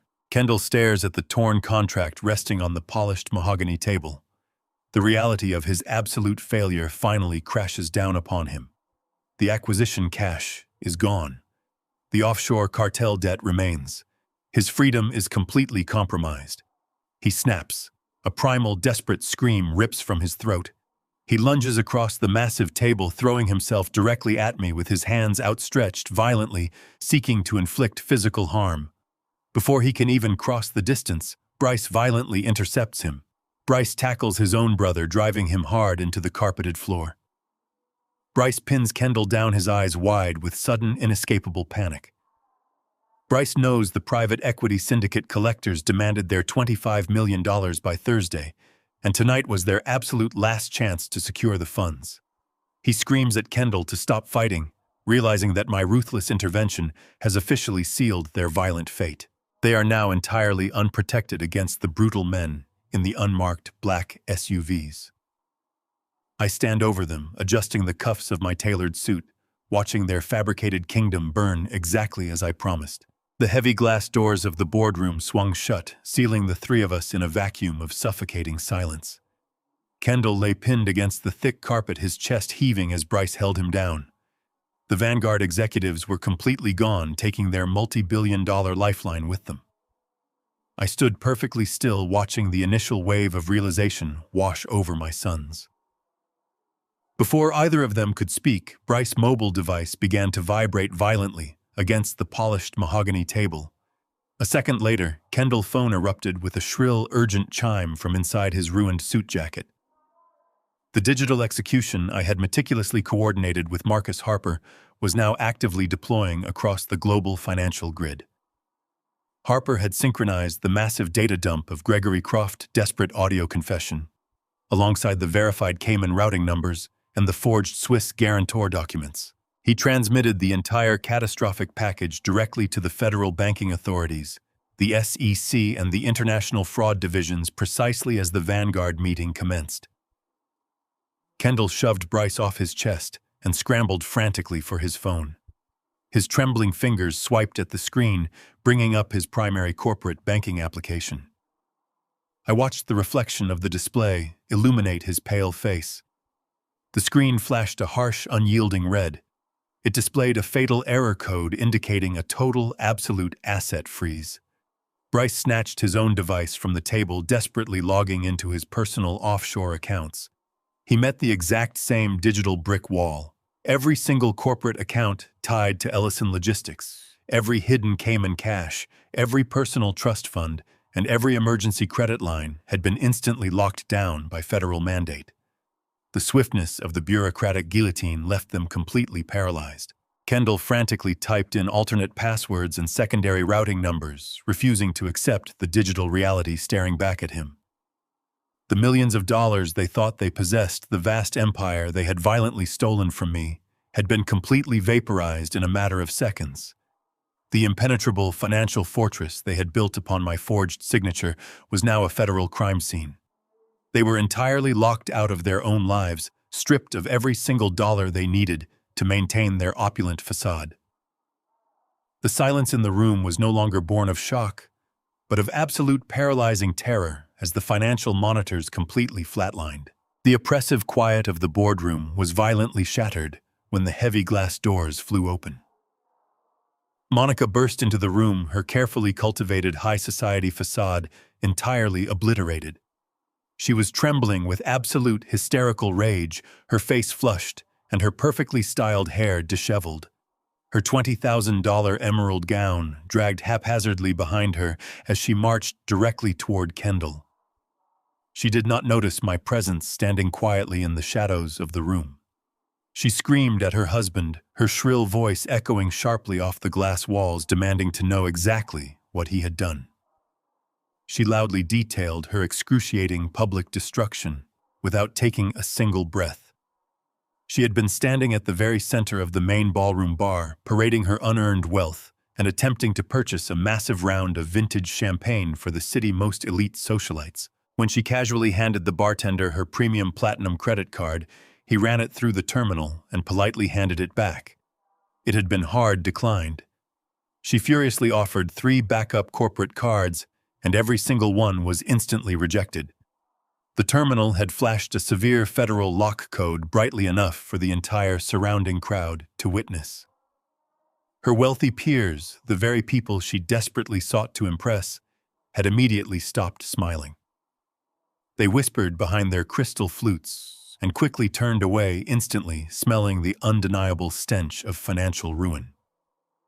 Monica shrieked that she had been escorted out of the VIP section by the hotel management like a common vagrant. While she screamed her vicious insults at Kendall, Bryce's phone began to ring with a piercing, unrelenting tone. He answered it on speakerphone, his hands shaking so violently he nearly dropped the device. A gruff, completely unsympathetic voice filled the room. It was the harbor master from the Premier City Marina. The official bluntly informed Bryce that a team of federal marshals had just boarded his luxury yacht.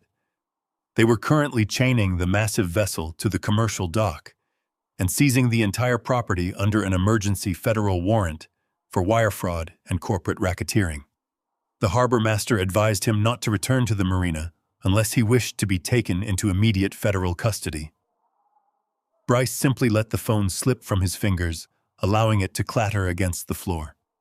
The dual blows of absolute public social destruction and immediate federal asset seizure hit them simultaneously. Their stolen kingdom was collapsing around them in real time, leaving them with absolutely nowhere to hide and no resources to fight back. Kendall slowly pulled himself up from the floor, his expensive designer suit hopelessly wrinkled and ruined. Tears of pure, unadulterated terror began to stream down his pale face. The reality of his catastrophic failure was no longer a complex corporate puzzle to be solved with lawyers and forged documents. It had become an immediate violent physical threat. He looked at me with wide, panicked eyes, his previous arrogance completely stripped away, leaving only the terrified core of a coward. He screamed that I had just killed them all. He shrieked that without the massive Vanguard acquisition money clearing their accounts, the offshore cartel would realize they had been played. He confessed, openly weeping, that the private equity syndicate enforcers did not care about federal freezes, SEC, investigations, or frozen corporate assets. They only cared about balancing their ledger and retrieving their $25 million. He fell to his knees on the thick carpet, his voice breaking into pathetic, desperate sobs. He babbled that the syndicate collectors would hunt them down by morning and slaughter them in the streets to make an example of their unpaid debt. Monica finally stopped screaming, her eyes widening as she suddenly comprehended the lethal, violent reality of the men her husband had chosen to do business with. She backed away toward the glass wall, pressing her hands over her mouth in sheer horror. Bryce stood frozen near the shattered phone, entirely paralyzed by the absolute certainty of his impending death. I remained standing perfectly still, watching them completely break under the weight of their own treacherous design. I slowly reached up and buttoned my tailored suit jacket, my movements calm and entirely deliberate. I looked down at my trembling sons and my hysterical daughter-in-law. I did not raise my voice or offer a dramatic, gloating speech. I simply stated with absolute cold, mechanical clarity that they did not need to spend the night looking over their shoulders for the syndicate collectors. I informed them that the dangerous men in the unmarked black SUVs were no longer hunting them. I looked directly into Kendall's weeping eyes and told him the creditors had already been paid in full earlier this afternoon. I watched his face contort in massive confusion before I delivered the final, devastating blow. I stated clearly that I had purchased their entire defaulted portfolio, and I was now the sole absolute owner of their debt. The echo of my final words hung in the sterile air of the glass boardroom like a physical weight. I watched the violent manic energy completely drain from my sons. Bryce slowly unhanded his brother and backed away, his eyes darting frantically as his mind struggled to process the sheer magnitude of the paradigm shift. Kendall remained kneeling on the thick hotel carpet, his mouth opening and closing without producing a single sound. The devastating realization struck them with the force of a high-speed collision. They were no longer waiting for faceless syndicate enforcers to kick down their doors in the middle of the night.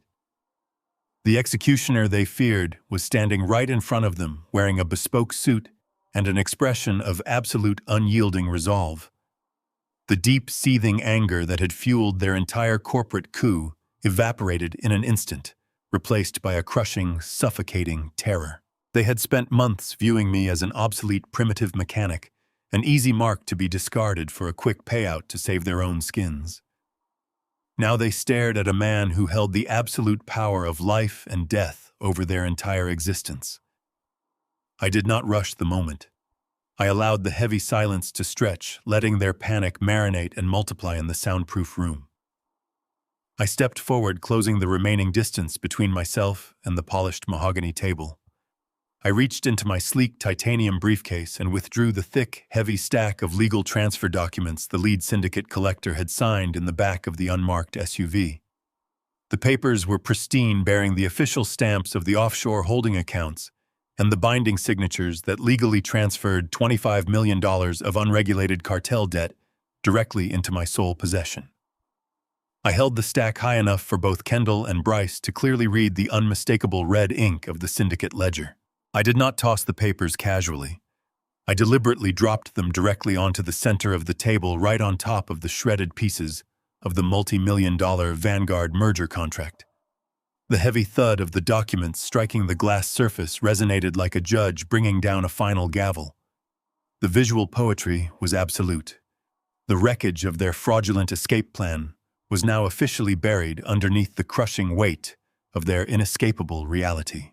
I looked down at Kendall, who was still shivering on the floor, and began to outline the exact parameters of their new existence. I spoke with a cold, mechanical precision, ensuring every single syllable penetrated their panic-stricken minds. I explained that I was no longer merely their father or the ousted founder of Ellison Logistics. I was their primary and absolute creditor. I legally owned the $25 million debt they had so desperately tried to attach to my forged signature.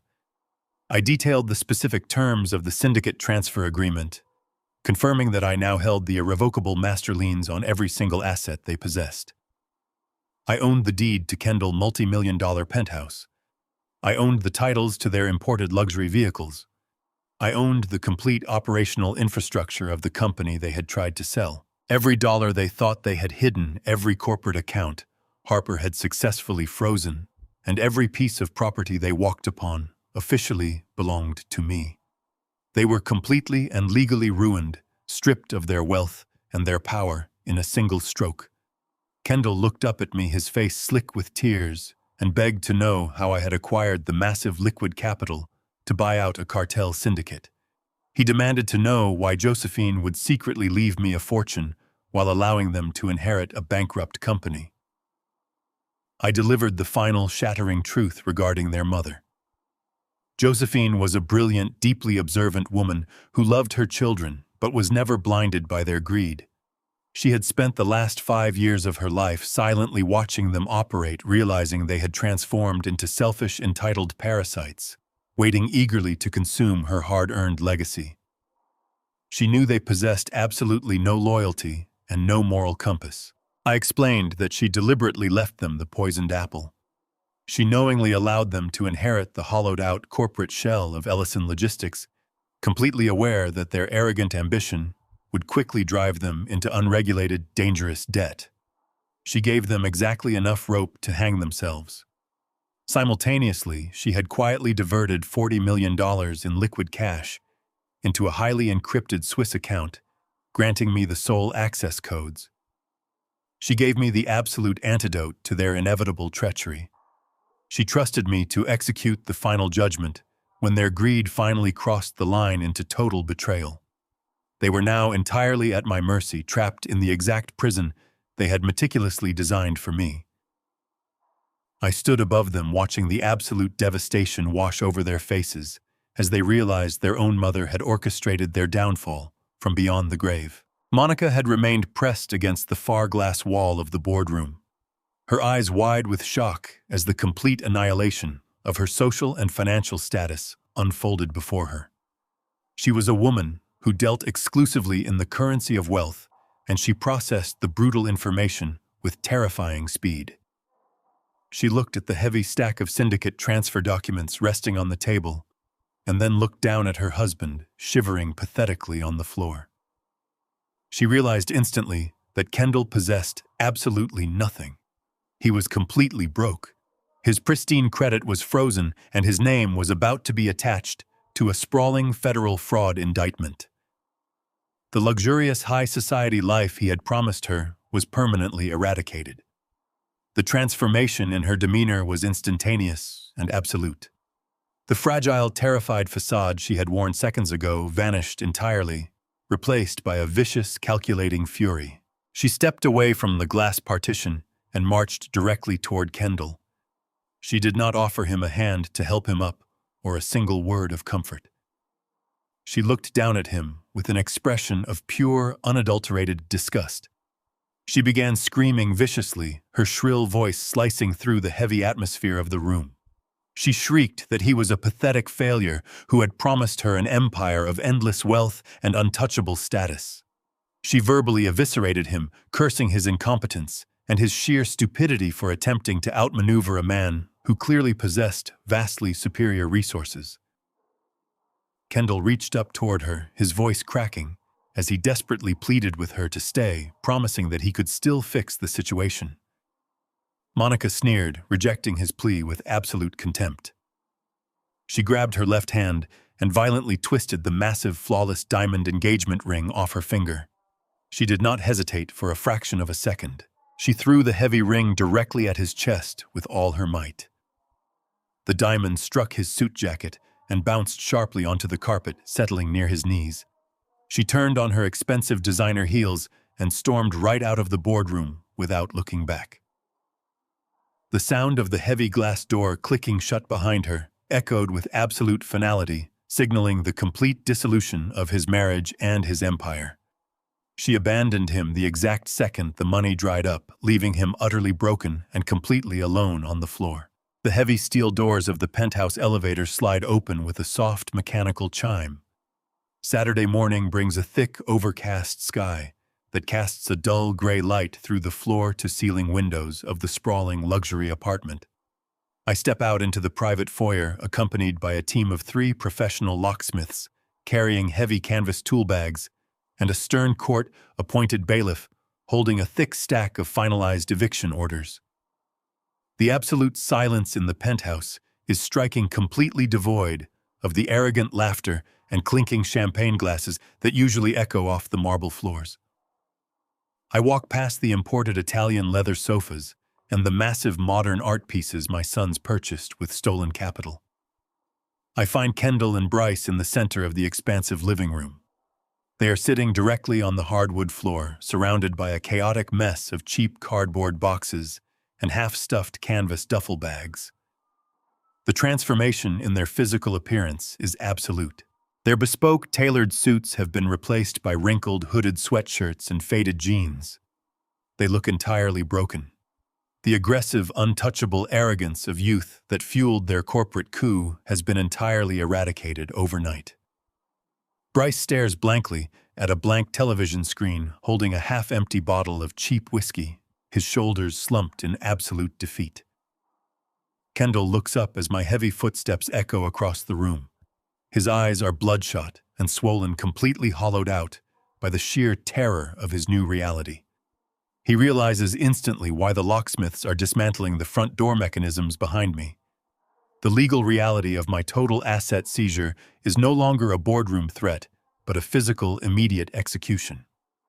The bailiff steps forward, presenting his badge and loudly declaring that the property has been officially foreclosed and legally transferred to my primary holding company. He informs them they have precisely 10 minutes to gather their remaining personal effects and vacate the premises immediately. They do not argue or shout. The fight has been completely drained from their bodies, leaving only the pathetic, empty shells of men who built their entire identities on stolen wealth and fabricated superiority. I stand in the center of their ruined sanctuary, watching the locksmiths efficiently drill out the deadbolts, permanently locking them out of the life they thought they owned. Kendall slowly pushes himself up from the floor, entirely ignoring the bailiff standing nearby. He stumbles across the expansive room and collapses directly to his knees right in front of me. He reaches out with trembling hands, gripping the dark fabric of my trousers. His voice is a desperate, ragged whisper as he begs for absolute mercy.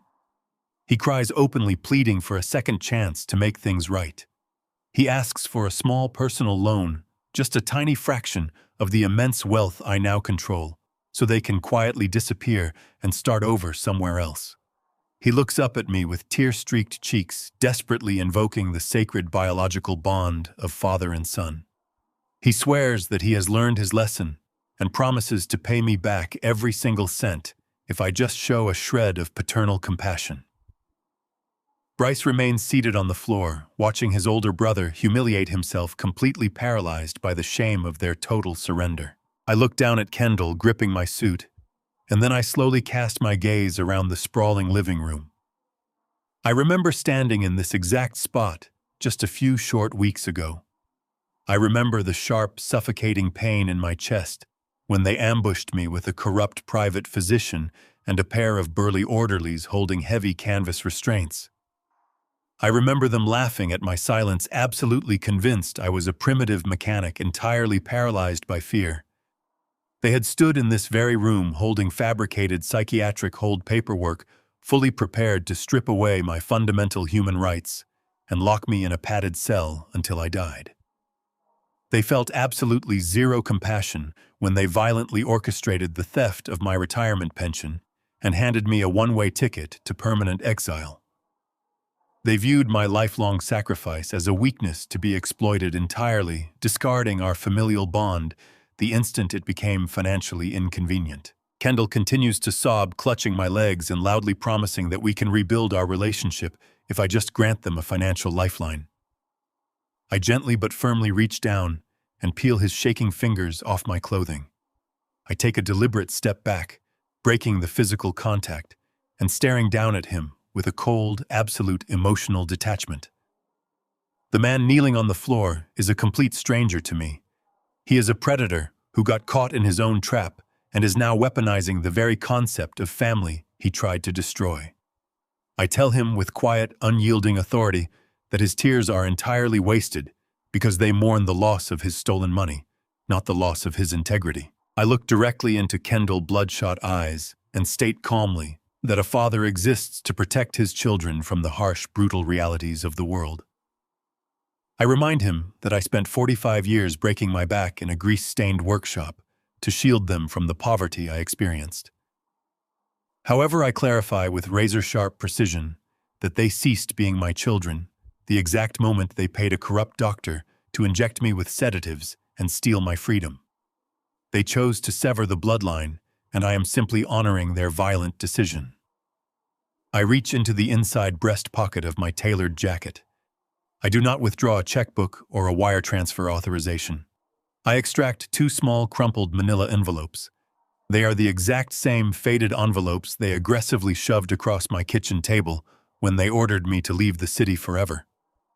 I drop the envelopes onto the floor right in front of Kendall's kneeling figure. I inform them that the envelopes contain exactly what they originally gave me. Inside, they will find 2 prepaid bus tickets to the furthest edge of the city and a single voucher for a cheap, roach-infested motel situated in the industrial district. It is the precise geographical location where my struggles began and where their new reality officially commences. Bryce slowly stands up, his face completely pale, recognizing the absolute poetic finality of the transaction. He walks over, picks up his heavy canvas duffel bag, and grabs one of the envelopes from the floor without uttering a single word.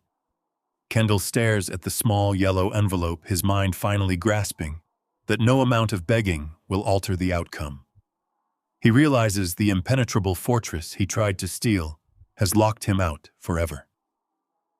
He slowly gathers his own duffel bag, his hands trembling violently.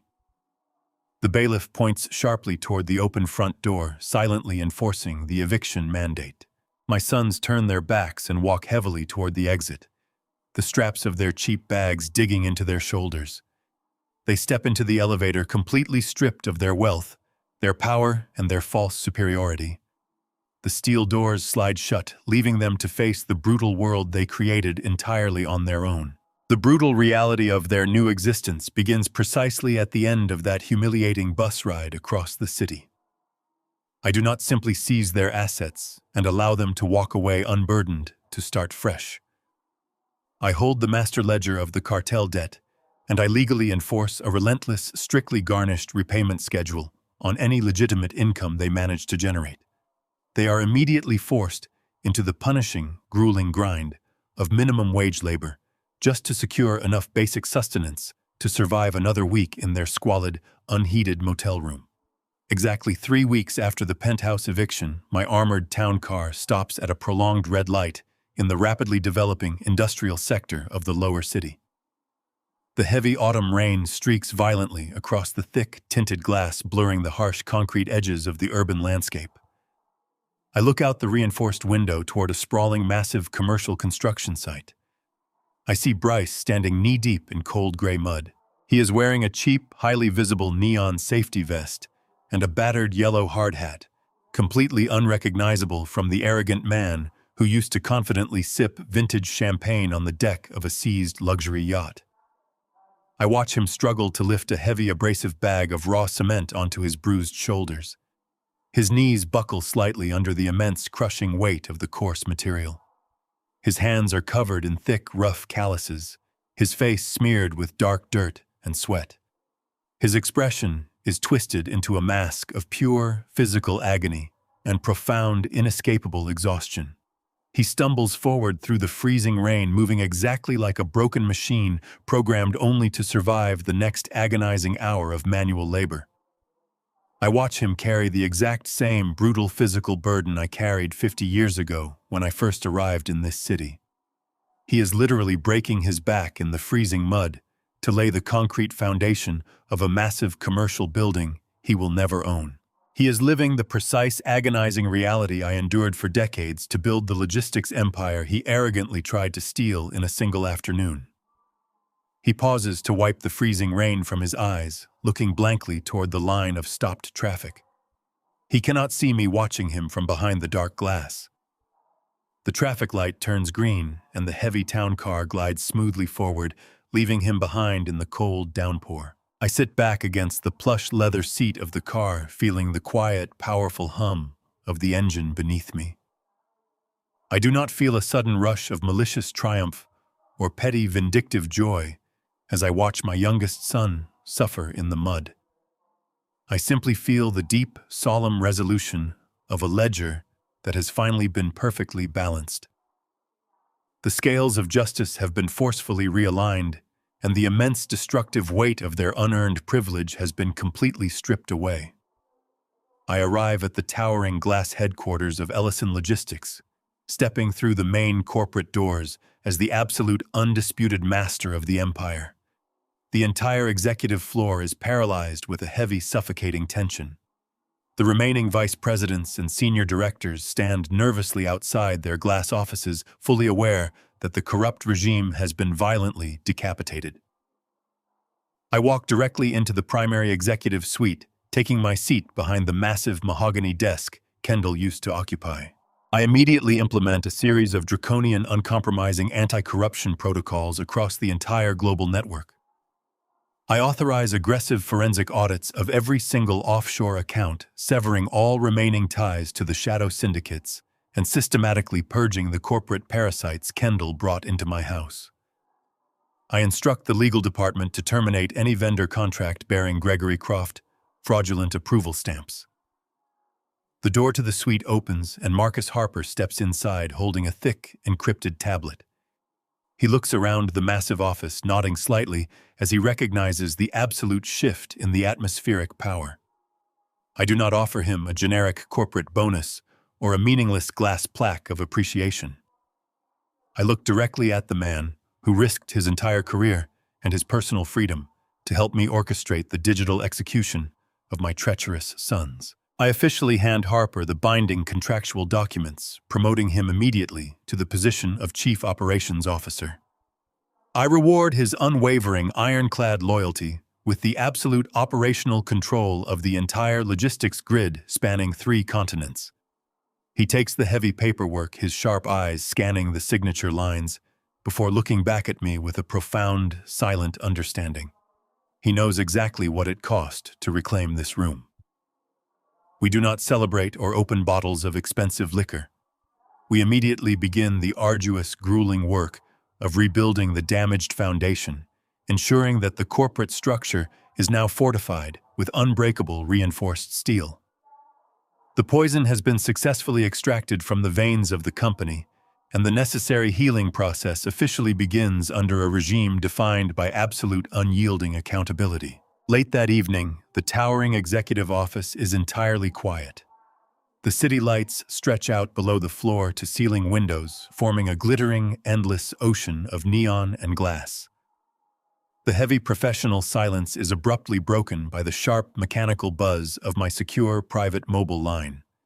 The encrypted number flashes across the digital display, indicating an incoming call from an unregistered public payphone.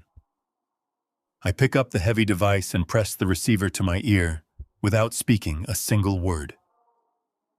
Kendall's voice filters through the small speaker, competing with the loud roar of heavy traffic passing by in the background. He does not shout or issue desperate, entitled demands. His voice is weak, raspy, and completely broken by the crushing, unrelenting reality of absolute poverty. The arrogant, silver-tongued executive who once orchestrated multi-million-dollar corporate frauds is entirely gone. He tells me his hands are blistered and his cheap shoes are falling apart from walking the industrial grid looking for daily employment. He explains in a hollow, defeated whisper that he is currently standing in the freezing rain outside a miserable, rundown strip mall. He asks me for a simple character reference so he can secure a low-level commission-based sales job at a local shipping warehouse. He possesses absolutely nothing left of his former pride. The towering, monumental ego that drove him to betray his own father has been ground into fine dust. He begs me for a single sentence of professional endorsement to keep him from starving in the streets. I listen to his shivering breaths crackle over the secure line. I tell him that trust is an incredibly rare currency that can only be spent once, and his account is permanently overdrawn. I remind him that he currently inhabits the exact brutal life he meticulously designed for me, and he must now navigate the wreckage entirely on his own merit. He must build his own foundation from the mud upward, exactly as I did. I press the red button, ending the call and severing the connection forever. I place the phone face down on the polished mahogany desk. The quiet office embraces me completely. The agonizing family conflict has reached its ultimate, inevitable conclusion. The legacy is secure, the debts are paid, and the ghosts of their betrayal have been permanently exiled into the dark. I listen to his shivering breaths crackle over the secure line. I break the heavy quiet with a voice devoid of anger or malice, projecting only cold, unyielding authority. I inform him that I will provide the character reference to the local shipping warehouse. I hear a sharp, desperate gasp of air escape his lungs, but I immediately cut off his frantic words of gratitude. I state clearly that this reference comes with a single, absolute, non-negotiable condition. I demand that he immediately enroll in a rigorous, state-certified program focusing on corporate financial ethics and mandatory humility training. I stipulate with cold precision that the steep tuition for this intensive multi-week program must be funded entirely and exclusively by his own minimum wage earnings at the warehouse. He cannot accept outside predatory loans, he cannot borrow emergency funds from Bryce, and he cannot, under any circumstances, defer the scheduled payments. He must physically sacrifice a significant portion of his meager survival funds every single week to actively pay for his moral rehabilitation. I explain that the warehouse manager is a trusted associate who will report directly to me. If Kendall misses a single scheduled class, fails an ethics exam, or defaults on a single tuition payment, my character reference will be instantly and permanently revoked, resulting in his violent, immediate termination. The heavy silence stretches over the phone line for a fraction of a second as he processes the crushing weight of the terms. I am demanding he invest his own blood and sweat into repairing his shattered character brick by agonizing brick. His voice cracks, filtering through the speaker in a weak, broken whisper. He agrees immediately, his words vibrating with a deep, painful gratitude that strips away the last remaining remnants of his fabricated corporate ego. He thanks me repeatedly, sobbing into the grimy payphone receiver, completely stripped of his arrogance, and finally understanding the brutal, unforgiving mechanics of true accountability. I lower the receiver and place it firmly on the cradle, ending the call and sealing his fate. The ledger is perfectly balanced. I stand up from the massive mahogany desk and walk toward the private executive elevator, descending directly to the secure subterranean parking garage. The armored town car transports me smoothly across the city, weaving through the dense evening traffic, until I reach the towering glass structure housing my private penthouse. I step out of the elevator into the sprawling, pristine living room. The chaotic debris of my son's desperate eviction has been completely cleared away, leaving behind a silent, immaculate expanse of imported marble and polished steel. The heavy overcast sky begins to break apart on the horizon, allowing the fading sun to cast long, deep orange shadows across the floor to ceiling windows. I walk over to the dark leather armchair, facing the sprawling city skyline, and sit down. I reach into the inner pocket of my tailored suit jacket and withdraw a small, worn envelope. It is Josephine's final handwritten letter, the exact document Lars delivered to me alongside the Swiss access codes. I hold the delicate parchment in my rough, calloused hands, running my thumb over the familiar, elegant loops of her ink. She knew the absolute darkest depths of our children's greed, and she trusted me to execute the necessary correction without flinching or showing unearned mercy. I look out over the glittering industrial grid of the city, feeling the immense weight of her final request settle comfortably onto my shoulders. The logistics empire we built together from a single rusted delivery truck is no longer a bleeding, hollowed-out carcass. Under Harper's relentless operational control, the company has miraculously returned to a state of massive soaring profitability within a matter of weeks. The draconian anti-corruption measures have surgically removed the syndicate rot, leaving behind a fortified, streamlined corporate machine running with absolute efficiency. I have legally ring-fenced the entire worker pension fund, wrapping it in layers of impenetrable ironclad trusts that no greedy executive board or entitled heir can ever touch again. The thousands of men and women who break their backs in the concrete yards and freezing shipping depots are permanently secured against any future financial sabotage. Their retirements are guaranteed by my personal oversight. My own massive wealth remains entirely untouchable, locked safely behind international firewalls and heavily guarded Swiss routing numbers.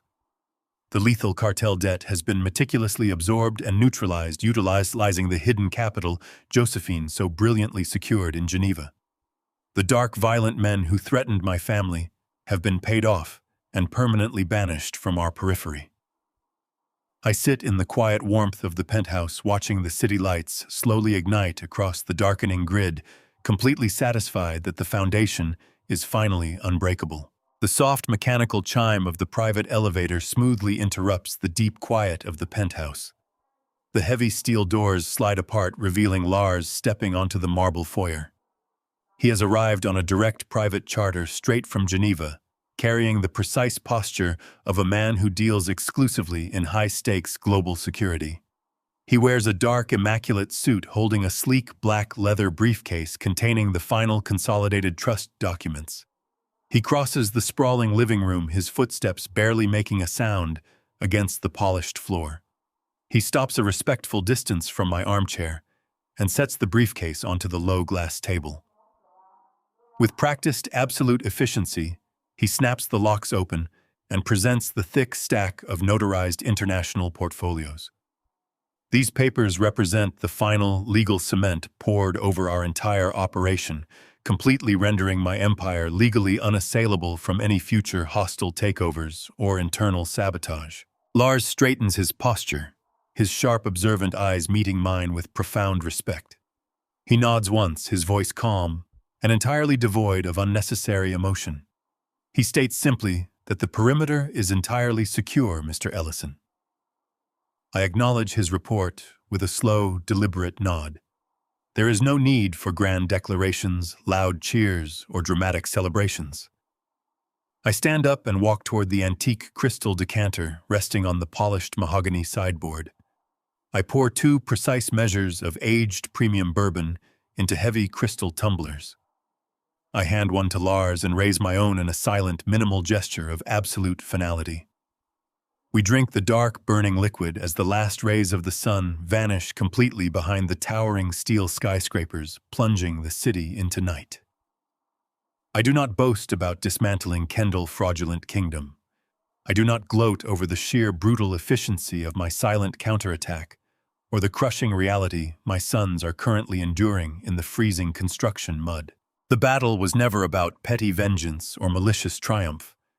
It was a mandatory surgical operation to eradicate a lethal infection and restore the natural order of survival and respect.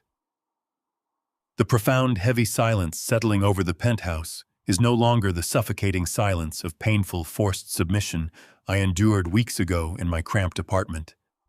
It is the deep, unshakable silence of absolute, undeniable authority. I look out over the vast, illuminated city, knowing that the debt has been collected, the bloodline has been purged of its arrogance, and the silent adjustment is finally complete. 6 months pass, with the absolute, relentless momentum of a perfectly engineered machine. The sprawling logistics empire that Kendall nearly destroyed now operates with flawless, uncompromising efficiency. Marcus Harper executes his duties as Chief Operations Officer with vigilant, ruthless oversight, systematically reinforcing the corporate perimeter against any future vulnerabilities. The boardrooms are quiet. The ledgers are completely transparent, and the workers on the warehouse floors operate with the absolute certainty that their pensions are permanently secured. The toxic remnants of the private equity syndicate have been entirely erased from our corporate history. I leave the towering glass headquarters behind on a crisp, bright Sunday morning, stepping out into the sharp autumn air. The town car transports me smoothly to the quiet rolling hills of the city's oldest cemetery. The grounds are perfectly manicured, the ancient oak trees casting long, cool shadows across the silent rows of granite and marble. I walk slowly along the familiar stone paths until I reach the pristine, polished marble headstone bearing Josephine's name. I stand before her resting place, feeling the profound stillness of the morning settle into my bones. I do not bring extravagant bouquets or engage in dramatic, weeping displays of grief. I simply stand with my hands clasped respectfully in front of me, engaging in a quiet, solemn dialogue with the brilliant woman who orchestrated my survival from beyond the grave. I speak to her in a low, steady voice, acknowledging the sheer, brutal perfection of her final strategic maneuver. She possessed the terrifying clarity to see our children for exactly what they were. She understood that their inherent greed was a terminal illness that would eventually consume our entire legacy and destroy the foundation we had sacrificed decades to build. She knew that intervening gently would only delay the inevitable collapse. I tell her that I finally comprehend the agonizing depth of her love. She protected our family by making the incredibly painful decision to completely break it down to its absolute bare foundation. She stripped away the rot and the entitlement, leaving only the hard, unforgiving truth in its wake. She handed them the matches and trusted me to guide them through the flames. I stand there in the quiet morning light, feeling a profound, deep-seated gratitude for her unwavering, ruthless wisdom. Returning to the penthouse later that afternoon, I walk across the immaculate living room and collect the day incoming mail from the heavy silver tray near the foyer. Mixed among the sleek corporate reports and standard legal briefings is a stark, simple white envelope. The return address is handwritten in a cramped, hurried scrawl matching the location of a cheap boarding house near the industrial construction district. I open the seal with a smooth silver letter opener and withdraw a single sheet of lined notebook paper. Folded neatly inside the cheap paper is a remarkably crisp $100 bill. It is the very first official debt repayment from Bryce. I unfold the letter and read his brief, remarkably formal words. He does not ask for forgiveness, offer elaborate excuses, or beg for a reduction in his crushing financial penalty. The arrogant, entitled tone that once defined his entire existence has been entirely purged from his vocabulary. He writes with a stark, unvarnished honesty, describing the agonizing reality of his new life. He details how his hands physically bleed every single day from hauling abrasive bags of cement and rough steel rebar across the freezing mud of the construction site. He describes the deep aching soreness in his back and the numbing exhaustion that invades his muscles by the end of his grueling 12-hour shifts. Yet amidst the stark description of his physical suffering, there is a profound, fundamental shift in his perspective. He writes that despite the agonizing physical pain and the squalid conditions of his cheap rented room, he actually sleeps better at night.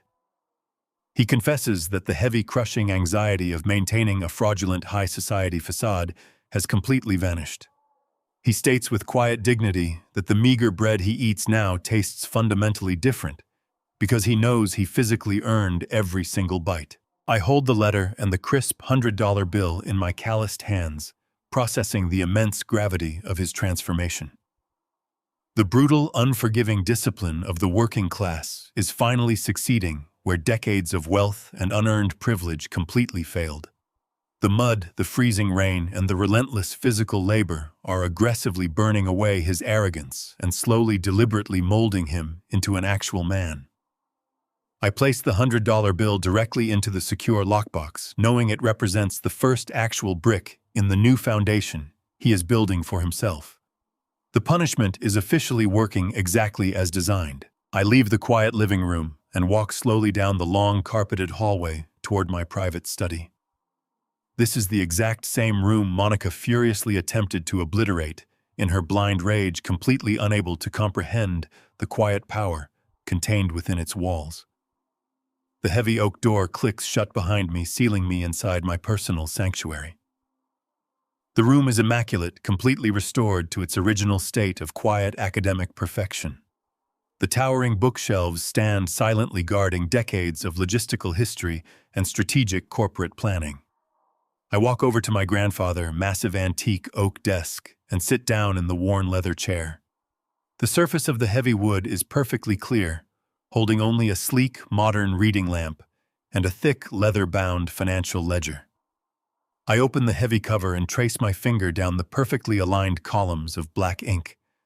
The numbers represent absolute, total victory. The corporate accounts are overflowing, the offshore debts are entirely eradicated, and the operational budget is flawlessly balanced. I stare at the pristine ledgers, acknowledging the brutal, terrifying lesson the past several months have relentlessly taught me. A man works his entire life to build an untouchable kingdom for his children, sacrificing his own peace and breaking his own back to guarantee their eternal comfort. He constructs a fortress of wealth to shield them from the suffering he endured, only to discover the most painful truth of all. Unearned crowns inevitably breed arrogant, violent tyrants. Wealth without sacrifice produces nothing but parasites. I look at the flawless numbers one last time before gently closing the heavy leather cover. The thick book shuts with a soft, satisfying thud. I reach forward and click off the brass switch of the desk lamp, plunging the study into a deep, peaceful darkness. The soft, ambient glow of the city lights filters gently through the glass windows, casting long, quiet shadows across the oak desk. I sit back in the leather chair, taking a slow, deep breath of the cool, still air. I embrace the absolute calm of the night, entirely unburdened by guilt or hesitation. I am Howard Ellison, and my world is exactly as it should be. I leave the quiet living room and walk slowly down the long, carpeted hallway toward my private study. This is the exact same room Monica furiously attempted to obliterate in her blind, greedy rage, completely unable to comprehend the quiet power contained within its solid walls. The heavy oak door clicks shut behind me, sealing me inside my personal sanctuary. The room is immaculate, completely restored to its original state of quiet, academic perfection. The towering wooden bookshelves stand silently guarding decades of logistical history and strategic corporate planning. I walk over to my grandfather's massive antique oak desk and sit down in the worn, comfortable leather chair. The surface of the heavy wood is perfectly clear, holding only a sleek, modern reading lamp and a thick, leather-bound financial ledger. I open the heavy cover and trace my finger down the perfectly aligned columns of black ink. The numbers represent absolute, total victory. The corporate accounts are overflowing with legitimate profit, the offshore cartel debts are entirely eradicated, and the operational budget is flawlessly balanced. I stare at the pristine ledgers, acknowledging the brutal, terrifying lesson the past several months have relentlessly taught me. A man works his entire life to build an untouchable, towering kingdom for his children, sacrificing his own peace and breaking his own back to guarantee their eternal comfort. He constructs a massive fortress of wealth to shield them from the suffering he endured, only to discover the most painful truth of all. Unearned crowns inevitably breed arrogant, violent tyrants. Wealth without sacrifice produces nothing but entitled, dangerous parasites, entirely detached from reality. I look at the flawless numbers one last time before gently closing the heavy leather cover. The thick book shuts with a soft, satisfying thud that echoes through the quiet room. I reach forward and click off the brass switch of the desk lamp, plunging the study into a deep, peaceful darkness. The soft ambient glow of the city lights filters gently through the glass windows, casting long, quiet shadows across the oak desk. I sit back in the leather chair, taking a slow, deep breath of the cool, still air. I embrace the absolute calm of the night, entirely unburdened by guilt or hesitation. I am Howard Ellison, and my world is exactly as it should be. True wealth is never measured by the inheritance handed down to the next generation, but by the character forged through sacrifice and discipline. Providing endless comfort without demanding accountability inevitably breeds entitlement, transforming potential heirs into destructive tyrants. A strong foundation requires the grueling friction of hard work to solidify. Protection does not mean shielding loved ones from the consequences of their actions. It means allowing the fire of hardship to burn away arrogance and reveal true resilience. Share your thoughts on this story in the comments below, and subscribe to our channel to get more powerful life lessons today.